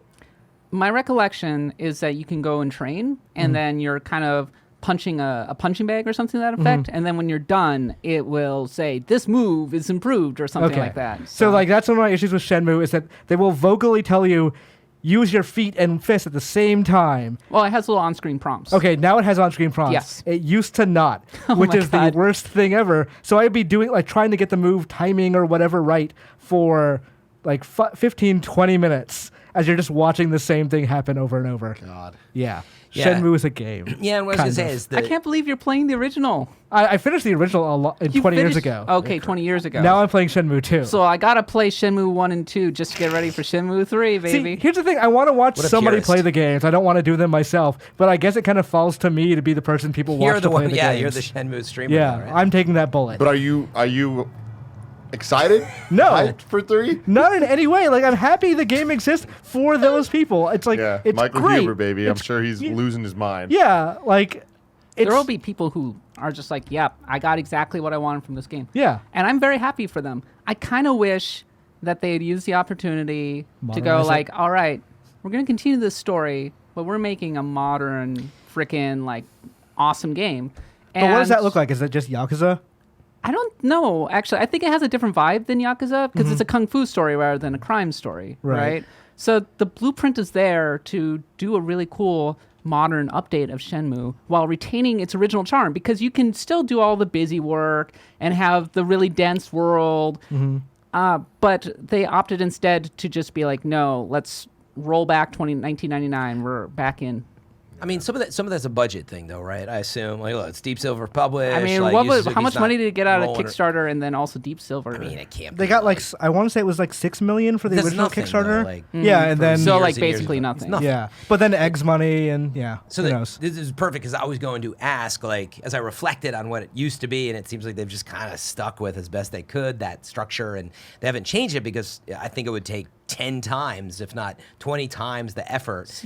But just to finish the point, I honestly feel like the right thing to do, and I think it's impossible we won't see it, is it's the Red Dead Redemption treatment for this game, right? Like, in other words, for me, Red Dead Redemption felt so much like the RPG A of a distant living descendant of Shenmue, yeah. Yeah, well, living and breathing in a world where, like, a game where you would go and get excited because you could open every drawer and examine crap and Right. stare at it. Like, that's what it was about. And, like, Red Dead has some of those traits now where you're like, I joked when we were talking about it on the show, it has a smell.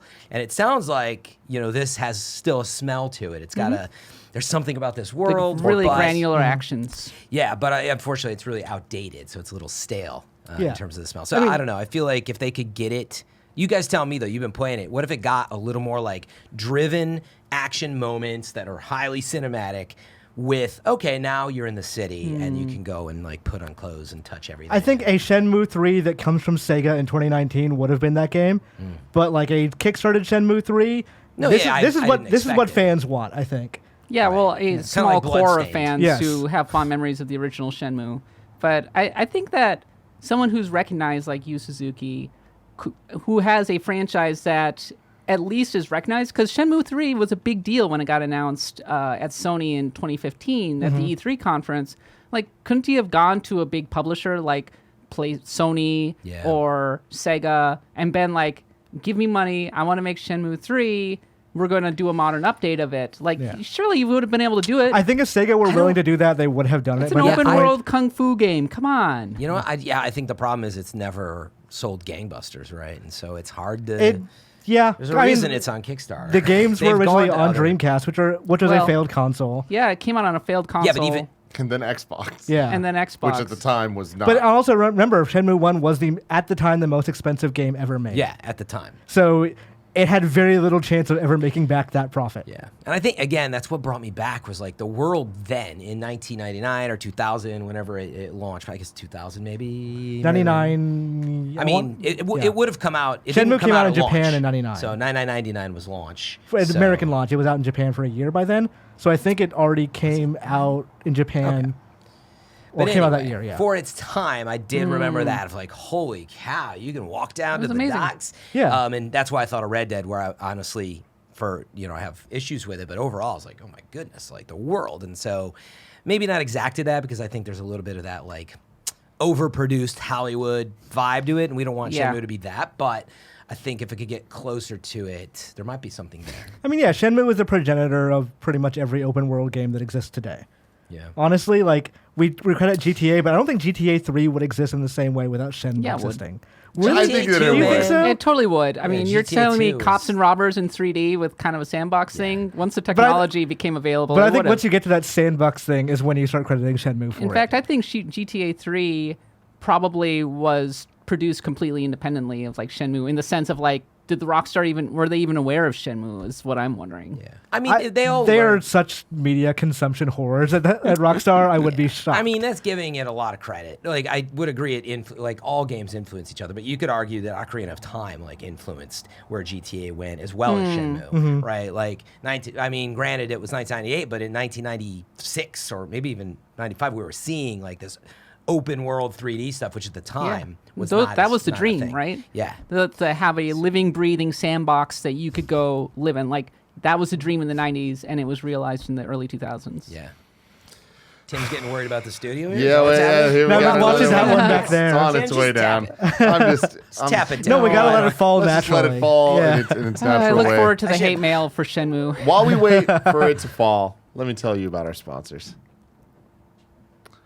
It still hasn't fallen. It has not fallen yet. It's gonna fall. Like, if it sticks the entire show, I'm gonna be very impressed. Yeah, me too. I hope it does You should now. premiere this Does anybody want to live. have take a bet on whether it? Yeah, fully that's what I was stays gonna up? say. You should do a premiere playback. This on thing's YouTube, so going down. Yeah, people that- have a chance to bet on it. I'm pretty live. sure by the end of the post show, this thing will It's be staying down. up. I'm on team staying up. It's basically salty bets, but I'm gonna go with it's gonna stay up. Kat, gonna go you, fall, for besides sure. Shenmue, you wanted to talk about FIFA. Oh man. Why? Do I have to? What? It's one yeah, of the biggest it's a- games in the world. What do you mean why?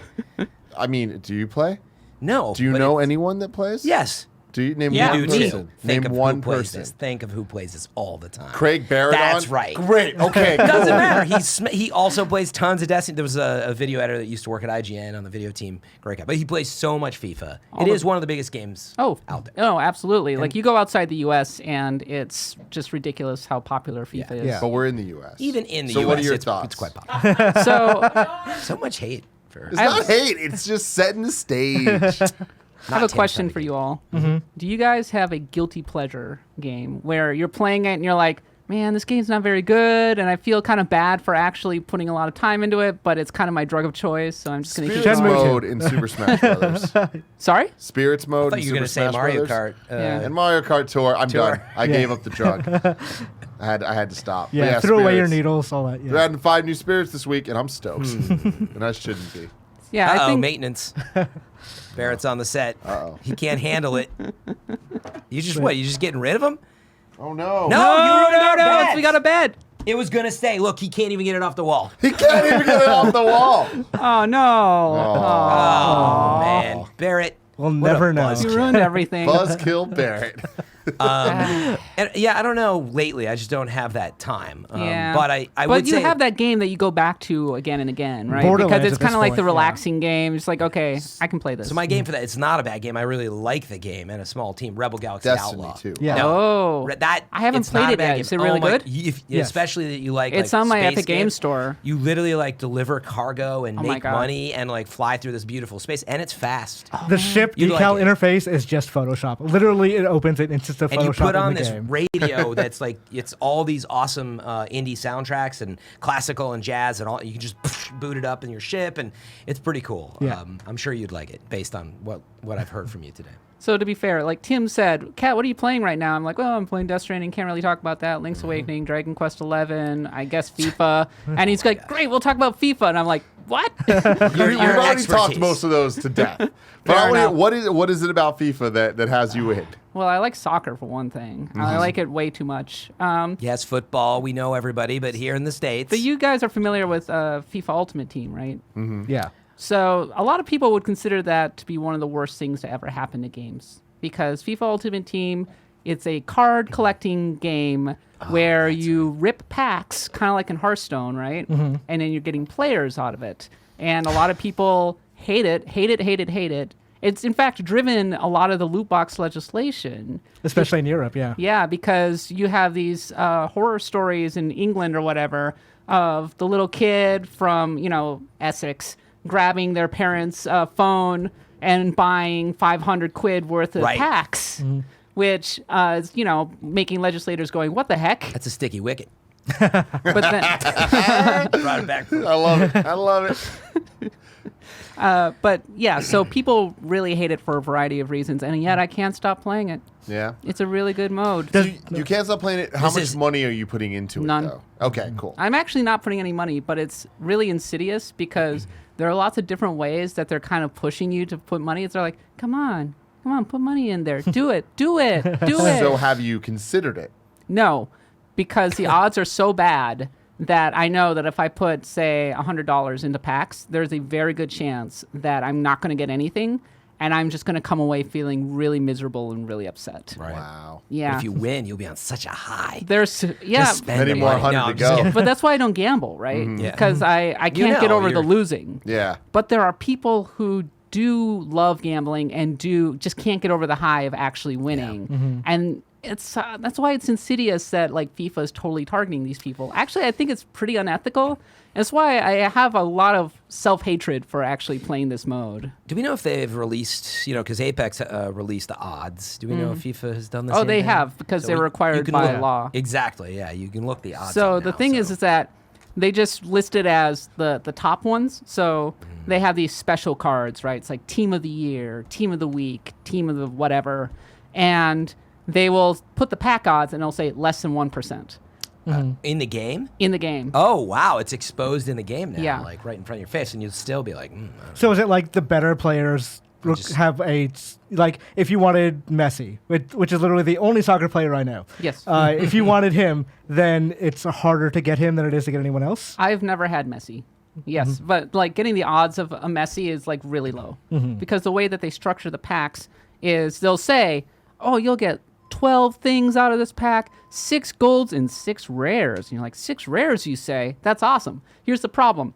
There are so many players in this game because it's drawing from all of world soccer that your chances of getting 6 out of like 2,500. the chance of you're getting a Messi, let alone a rare Messi, like a super special Messi, is so infinitesimally small. You might as well be winning the lottery, right? I have never even come close to getting anything So clear like that. clear something up for me real quick. So you're not paying to get the card packs, No. but you're saying that you're addicted to playing this mode. So it's not even Yeah. just the FIFA part. You're playing the card part.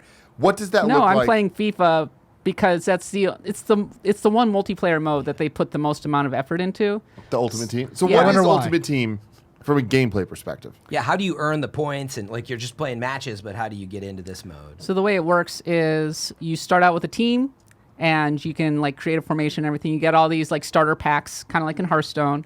You put all the characters in there and then you can either play against the computer, and if you play X number of games at the end of a certain period of time, you'll get some rewards, or you can play against people. Again, if you play well enough, you'll like move up the ranks, and then at the end of a particular time period, you'll get rewards. And so it incentivizes playing really well. It incentivizes like skill and everything. Yeah. So, but of course, when you start playing, there will always be the people who dump, a Yeah. grand into this game and They pay to probably have play. really good cards They right out of the gate. Come at you, destroy you, and you're like, I kind of need to open some packs. But it's so satisfying to get a really good player, Yeah. to save up enough money or to rip the right pack and go, yes, I got it. Or to build the right team and go, okay, I got a really good team, even if they've got Ronaldo, who is the other soccer player. Even if they got Ronaldo, who is so broken, you can feel like really good about actually stopping them and going, aha, Is he I did Posh it. Spice's husband? That's Beckham. That's Beckham. I also know Pele. Yeah. Now that I think about Pele's it, yes. person. He comes to EA. So they also have a conferences. draft mode like where if 70? you put 15,000 coins in, you'll get a token and you can draft all the players. And I totally drafted Pele. Pele is so broken. My God, he's ridiculous. Does this game have that like single player, like the other EA sports games have a campaign or story Yes, mode? but people are real salty because in their mind, because the single player mode hasn't really been improved that much over the past 10 years, whereas Ultimate Team has been improved a lot. And so a lot of people are very mad about that. Yeah. Yeah. I can very, see very why mad. EA would put the money where the money comes back. Yeah, and when the developers will always be like, "Whoa, no, we totally put effort into the single player mode. See, we added this one thing this time around." And it's like, yeah, but you like added objectives and you put a really nice sheen of production values on Ultimate Team. It's obvious where your priorities lie. And not only that, Ultimate Team has totally poisoned the rest of EA because their CEO is Andrew Wilson. Andrew Wilson came out of EA Sports. Yeah. Yeah. And the so game. his reaction to the investors, he basically told the investors, all right, we got FIFA Ultimate Team making so much money.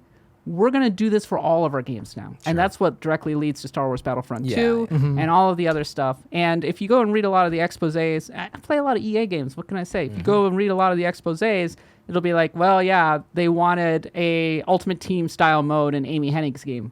Yeah. How? That's not going to work, you know? Star Wars Ultimate Team. And then with Jedi Fallen Order, we're not going to get that? Do you believe that?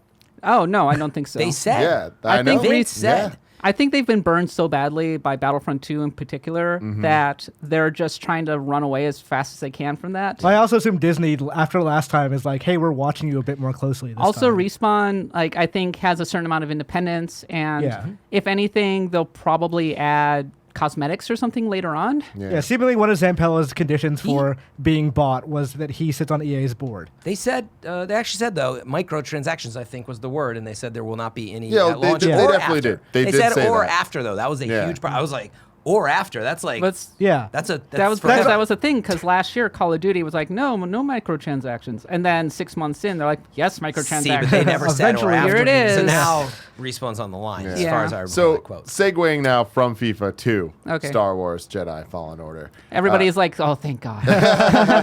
We talked about this a couple weeks ago, but what are your impressions of the game? Oh, okay. So Fallen Order is basically Metroid Prime 3 meets Dark Souls. And I liked Metroid Prime 3 back in the day because that's the one where you travel to different planets, right? Yeah. And you have a lot of freedom to go to those planets. Sometimes you'll arrive at a planet and you won't have the technology that you need to access it, so you got to go elsewhere. They're basically doing that with Fallen Order. Totally cool.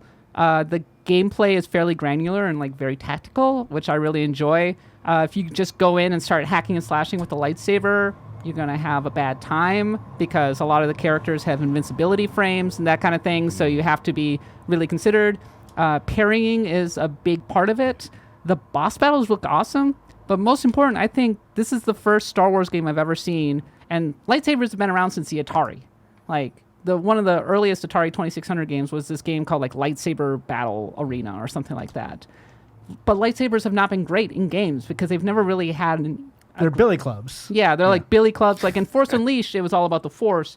The actual sword felt like a baseball, or the lightsaber felt like a baseball bat, right? It's the same with Jedi Academy, which did it the best it could, but it had very discreet. You have the single attack and then you have the double attack. Yeah. The problem with lightsabers is that they're so powerful. You don't want them to be too OP, but you Yeah. also want them to feel real good, Yeah. right? Well, I think they've managed to hit the balance in Fallen Order for the Balance most of part. Force. Yeah. I agree with you there, and we talked about it a lot more in detail a couple weeks ago. But like, I'm excited. I can't wait to get the code for this game. I hope it comes sooner than later.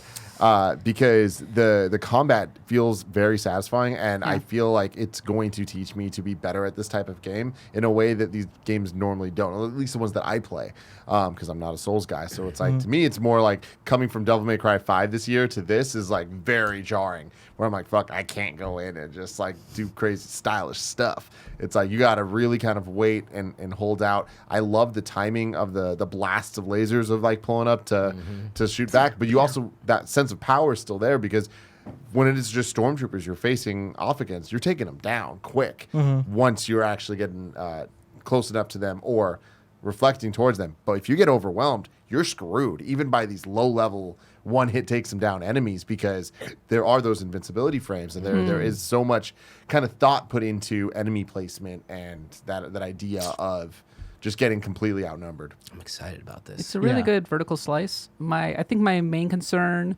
is that it's going to end up being too repetitive or too shallow ultimately. I felt really good about what they were showing, and so they didn't let us fight the Ninth Sister, but it was available. Like, you could go up front and try it out. And apparently it was a very hard boss battle. I didn't actually get to try it out because I was too busy going over to Dathomir, which is in the game, which I think is pretty cool. And I was like, okay. So the fact that the Ninth Sister looks like a really intense boss battle where you're having, like, she has a lot of different types of moves that you have to be very careful about and frames of invincibility. It feels like an actual duel. I was like, that's cool. I really hope that they manage to stick the landing with this game. Me too. And with that, I hope that there is a lot more of that. And like, 'cause they did show us like somebody that is working on the game that's really good at combat, like facing off against the boss. So that made you really see like what the game can look like as compared to my gameplay, which was not that at all. But I'm hoping that there are a lot of bosses in this game, and I hope it's not just like every planet ends with one. So refight the Ninth Sister for the third time. Yeah. Hey, is Darth Maul in this game? Yes. He's going to be. He's totally going to be. That's not confirmed, but If you're going to his home planet, I assume that You're you going can't to do that. Dathomir. He's going to be there. yeah, I would be shocked if he's not. And, Okay. And already, like, not to repeat myself too much, but I love how much they're dipping into characters we know in ways that feel fresher than we've seen. Like, I feel like with Battlefront 2, it's kind of like, oh, here's Han Solo with the beard, and it's kind of like, why? That's the thing, is that Battlefront 2 had the movie characters. This feels like more of a classic LucasArts Star Wars game in that it's dipping into the lore outside of the films. Right. Specifically Star Wars Rebels. And then some of the other, I mean, that's a big one, right? So the fact that Dathomir is in here, and then apparently like 50% of the planets are going to be ones that we know, they're definitely doing more than just the films. Dash Rendar. But I love Dash even, Rendar, like, make them canon. we'll see. But with the characters that we know from the movies, he like, is I canon. love the use of they never Obi-Wan. uncannoned that. Is he canon?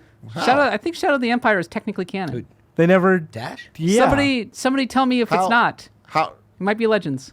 It must be GottaFunny.com/Gamescast. You're wrong. It was But they made everything Legends. But the Black Sun is in Rebels, and therefore Black Sun is. But I don't know about Prince Shizor. But what? I don't think it is, because like they restarted everything with Force Awakens, right? But Where it's Clone just Wars like, is still canon, and so is Rebels. But they specifically said True, but they said that. Yeah. those in the movies are the only things. within the so comics I and wouldn't be stuff. surprised if Shadow. I think Shadow of the Empire might actually be Legends. But Yeah. But Death Stranding, let's go. That'd be yeah, awesome. make him canon. Yeah, Low rent Han Solo. that'd be fun. It is Legends, by the Ah. way. Yeah. All right. Bring back Dash Rendar. Hashtag. Justice for Rendar. That- Justice for Dash. We were talking earlier about Rendar Star Wars host. games we think are good. That game is not good, but I convinced myself when I was a kid that I really liked it. See, for me, there was something about it, even as a kid playing it. I was like, Hoth was amazing. this is cooler than it is good. Yeah. Like I never wrapped my head around it. The controls always seemed way too when it fucked came out, up. it looked so amazing. Yeah. Especially the battle on Hoth with the snow speeders. That was the game that gave us Rogue Squadron. Yeah. Because everybody loved They're that like, oh, level. that's the fun part. No. Cool. Let's make more of that. That and the IG-88 boss fight are the two things I remember most about Star Wars gaming in that era. Yeah. Mm-hmm. Oh man. Well, ladies and Excited about gentlemen, this game.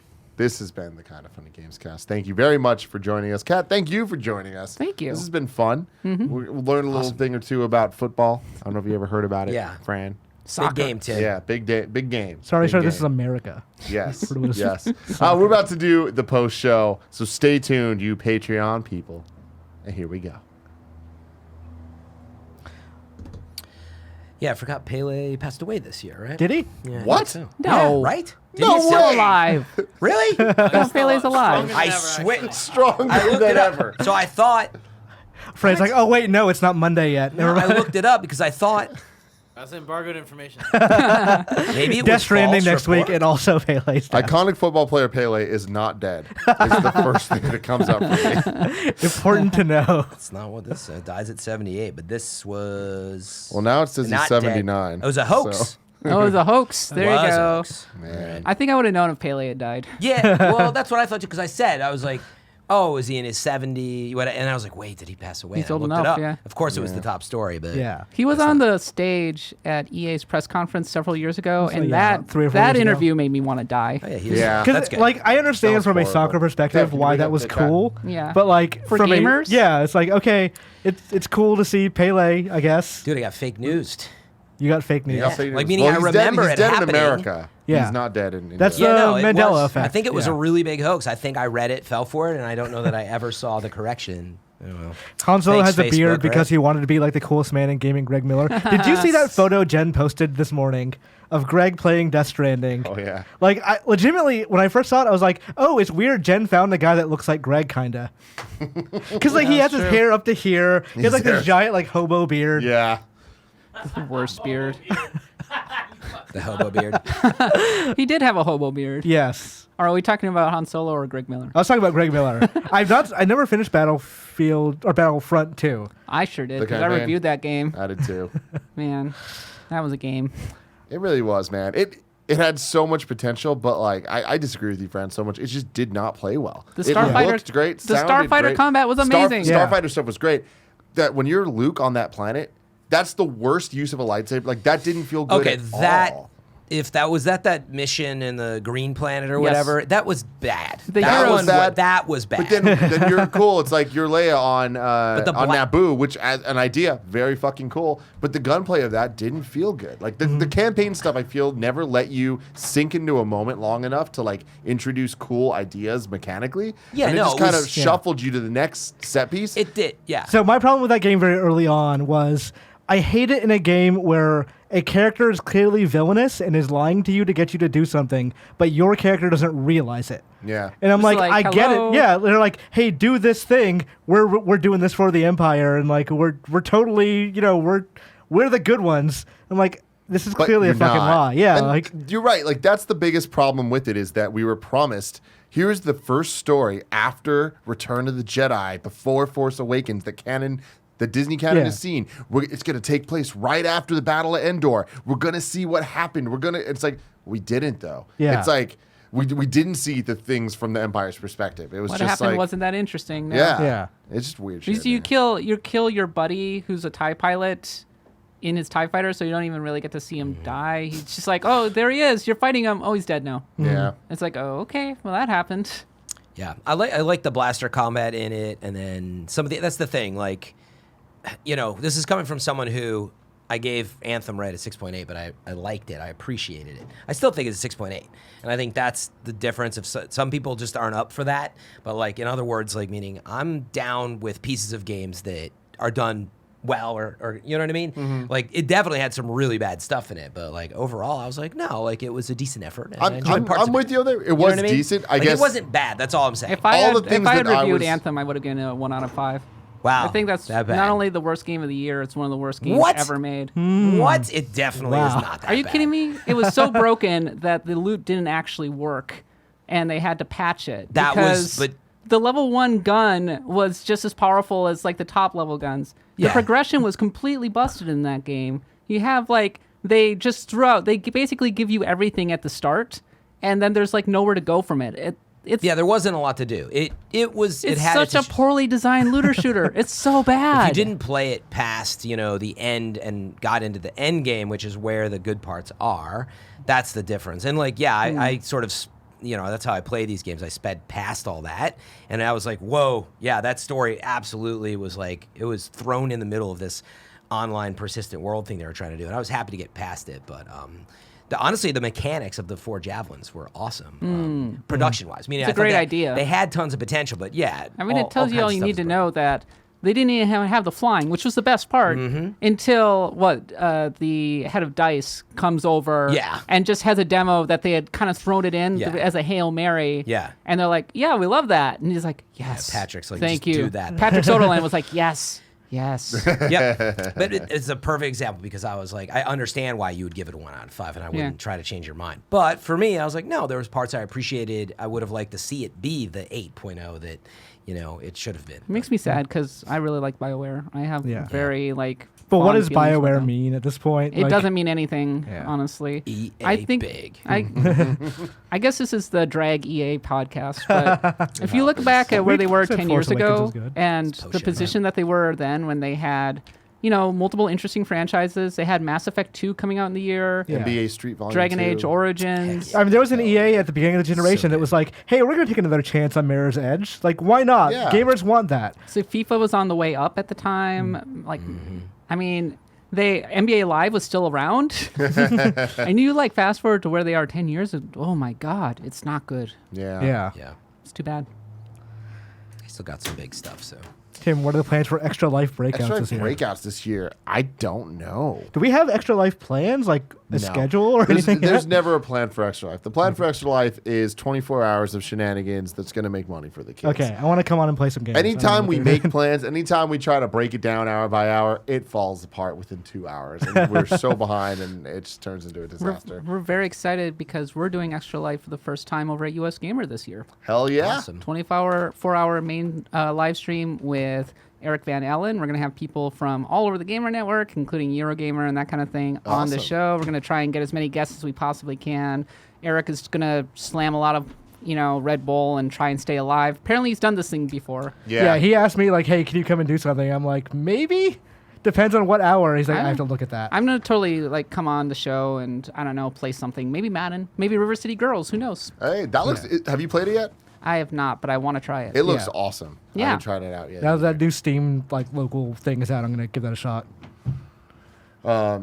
Yeah, Kevin actually stays up 24 hours every year for Extra Wow, Life. that's ridiculous. He does the whole thing.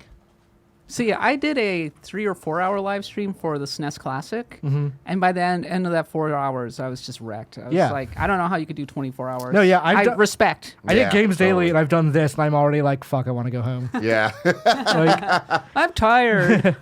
This Yeah, sounds hard. it's funny that being on camera and performing, right? It mentally it takes it out of you. There's Yeah. no Yeah. turning off the fact that whether it's 5 people or it's thousands of people are staring at you, like you're in a mode and your posture's up, and you absolutely get tired doing Oh, it. I yeah. mean, you guys can attest to it. You'll No, have it- just the- a few shows in a day sometime, and Oh you're my like, God, oh, yeah. The moment mentally. that you take a break is when it's all over. You That's can't right. stop. Your adrenaline- You need to as just soon as you let keep down. going. You're going to be fine. The moment you get a second to be like, you can't do another show. Yeah. Like, you're just fucking over. Yep. And we talk about this a lot, but we have a rule here where you can't, 3 shows, if you're on 3 shows in a day, that is the absolute max, and we don't want that to happen. Yeah. If we see on the calendar there's 3, for usually it's me or Greg that'll be on that, it's like, no. How can we move this so Yeah. you're only on 2? Yeah. 2 is totally manageable, but that's you're hitting the brink. Once you get to 3, you can totally see the quality just the mental dips. down. yeah, I got called in because, Greg's on too many shows today. Can you step in for Games Daily? I'm like, all right, sure. And thank God, because Greg gets very angry. Yeah. Which is interesting. Once He doesn't burns show it on out. the content. Yeah. But God. Oh, that is exactly it, though. You get grumpy after. Yeah. Yeah. Like, it's just a natural, ugh. I just want to lay down for a few, right? Yeah. I think Cameron that- Kennedy says, chat, should I watch T2 for the first time tonight or try to finish Control? Watch T2. Because, tomorrow our interview of Terminator 2 goes up, and you can watch that. Ooh. And Cameron Kennedy made the intro for all of that. So I can't believe he made the intro for Terminator in review, and you haven't even seen T2.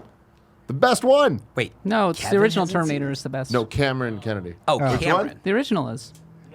Honestly, it's closer than I would have ever given it credit for, because we just watched them back to back. This is like Alien and Aliens discussion. Yes. Yeah, it is. just like it totally it is. totally is. Yeah. It's one of them is way more like action Hollywood, and the other is kind of dark and It's a gritty interesting. survival story. Terminator's a horror movie. this may be- Terminator Yeah. I'm 1. Alien. This may be unfair to and say, Terminator but probably. Terminator 2 does not play as well without Terminator 1, without having seen Terminator 1. Oh, no. Terminator 1 is much better to stand alone. I saw Terminator 2 first. Really? Wow. It's a really well-made, slick action film. One of the best ever, Yeah, obviously. it's amazing. I mean, I could watch it at any time.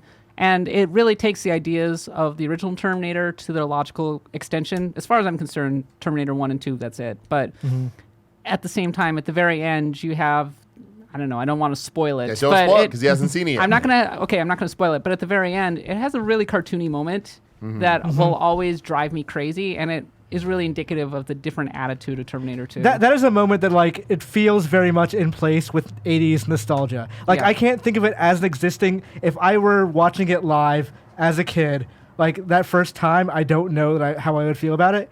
But as I think about it as a memory of, like, hey, that's my childhood, it makes sense there. The thing about Terminator 2, and this is the last thing I'll say about this because we talk a lot more in depth tomorrow when it goes live, but the reason I give it the edge over 1 is it is such a perfect movie. When you're looking at from film craftsmanship, every single scene leads into the next. Every single scene has a reason.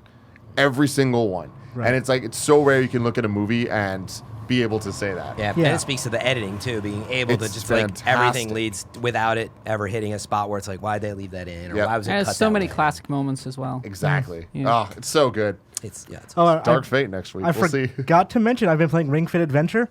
Oh man! We should talk about that. Are you built? No, well, Everybody's been talking about because that. like, you can only play it for 30 minutes a day, really, or otherwise you get too exhausted. So I haven't really played that much. But you have like a character, like a little, I don't know what you call it, like a tiki it's head a or weird something. avatar thing that you make, right? No, not that thing. Wait, like, why do you have a tiki The head? one, it like floats alongside you and it's like your guide. Oh, like it's your, like your your navvy. Nintendo guide thing, yeah. It sounds exactly like David Cross in a way that's really off-putting. Really? Yeah. Like, go look up videos. It is exactly like, to the point where, like, is this David Cross? Maybe it is. Like, just kind of Is this David Cross? A kind of funny investigation. Yes. I should just email Nintendo and see, like, hey, did you get David Cross for this game? Breaking, exclusive, kind of funny. Known by now, though, but Mr. Yazman 3000 says, has anyone seen the first episode of Watchmen? I haven't. I'm explicitly avoiding it because I liked the original comics so much that I'm just like, this stands alone. I don't need any more Watchmen in my life. How is it, Kevin? really? Yeah. There's just some things where I'm just like, I don't want any more of this. I think I hold the original work in such high esteem. Did you skip the movie? It's too, a then? direct sequel. I watched the movie. Yeah. So Yeah. okay, so You didn't like the movie? I like the movie, but it's definitely. I have some issues. I with like it. parts of the movie. I really like, and I said this today on Screencast, but the Watchmen, the series, is a direct sequel to the comic.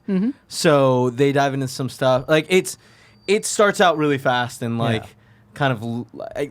It's an interesting place to pick moves, up. Yeah, it moves. Does it where pick it's- up from the comic or the movie? The comic. Because, like, it Okay. Yeah, it's so, directly like- reference to Squid. Yeah. Like, a Squid lot. time. Yes. Yeah, like it rains squid at one point that like kind of dissolve into nothing. Wow. Yeah, so it's interesting, and I'm curious to see where the story goes. It was a little bit too, like, I wanted a little bit more information, and Right. it's very, very vague. That being said, I really like the movie, specifically because the change that they make to the end of the movie. Really? So Yeah. you like the ending a lot more? Yeah. Because it's just like interdimensional squid from nowhere that comes in and destroys. I get how random that is. Yeah. But at the same time, I like the idea of Dr. Manhattan being used as, for so long, he was this hero that made America great into now the enemy of the world where everyone's scared of him. Yeah. I think my frustration with the original Watchmen movie was that it was a slavish adaptation. And also, they lean a little too much into making Rorschach a badass. Yeah. Which, well, I mean, I mean- I liked it, but, Yeah. I was pretty young Where in when the it came comic, out, yeah. he's explicitly not a good person. Yeah. And Rorschach is one of those characters that is kind of like from Breaking Bad, Walter White. Right. Where people are like, man, what a badass. And you're like, actually, Well, no, he's a terrible person. He's fucked up and Yeah. broken. Yeah. Love it. Let And us that's not where the- idolize this person. In the comic, when they show that moment of him breaking, it's like, ugh, what a good what a good moment. Yeah. Well, I mean, terrible moment, but yeah. Watchmen's it's a light read, Pick it up, read it before bed one night. I like Watchmen a lot more before I started thinking about Alan Moore as a person. Alan Moore's such an interesting. What's wrong with Alan Moore? Besides all the like rampant Islamophobia and crankiness. I haven't seen it. Oh, is he Islamophobic? Yes, like crazy. Okay. Yes. I didn't know that. You should look it up. He's not great. Okay. Never learn about your heroes, I guess. 2019. Yes. What a time to be alive. Ladies and Don't gentlemen. look it up. This has been the Kind of Funny Gamescast post show. Thank you very much for joining us. And for all you Patreon people, if you want to watch Greg's whole extended Outer Worlds preview that he pre-recorded, check out the full video that's going to be up on Patreon tomorrow. Until then, love you. Bye. Bye.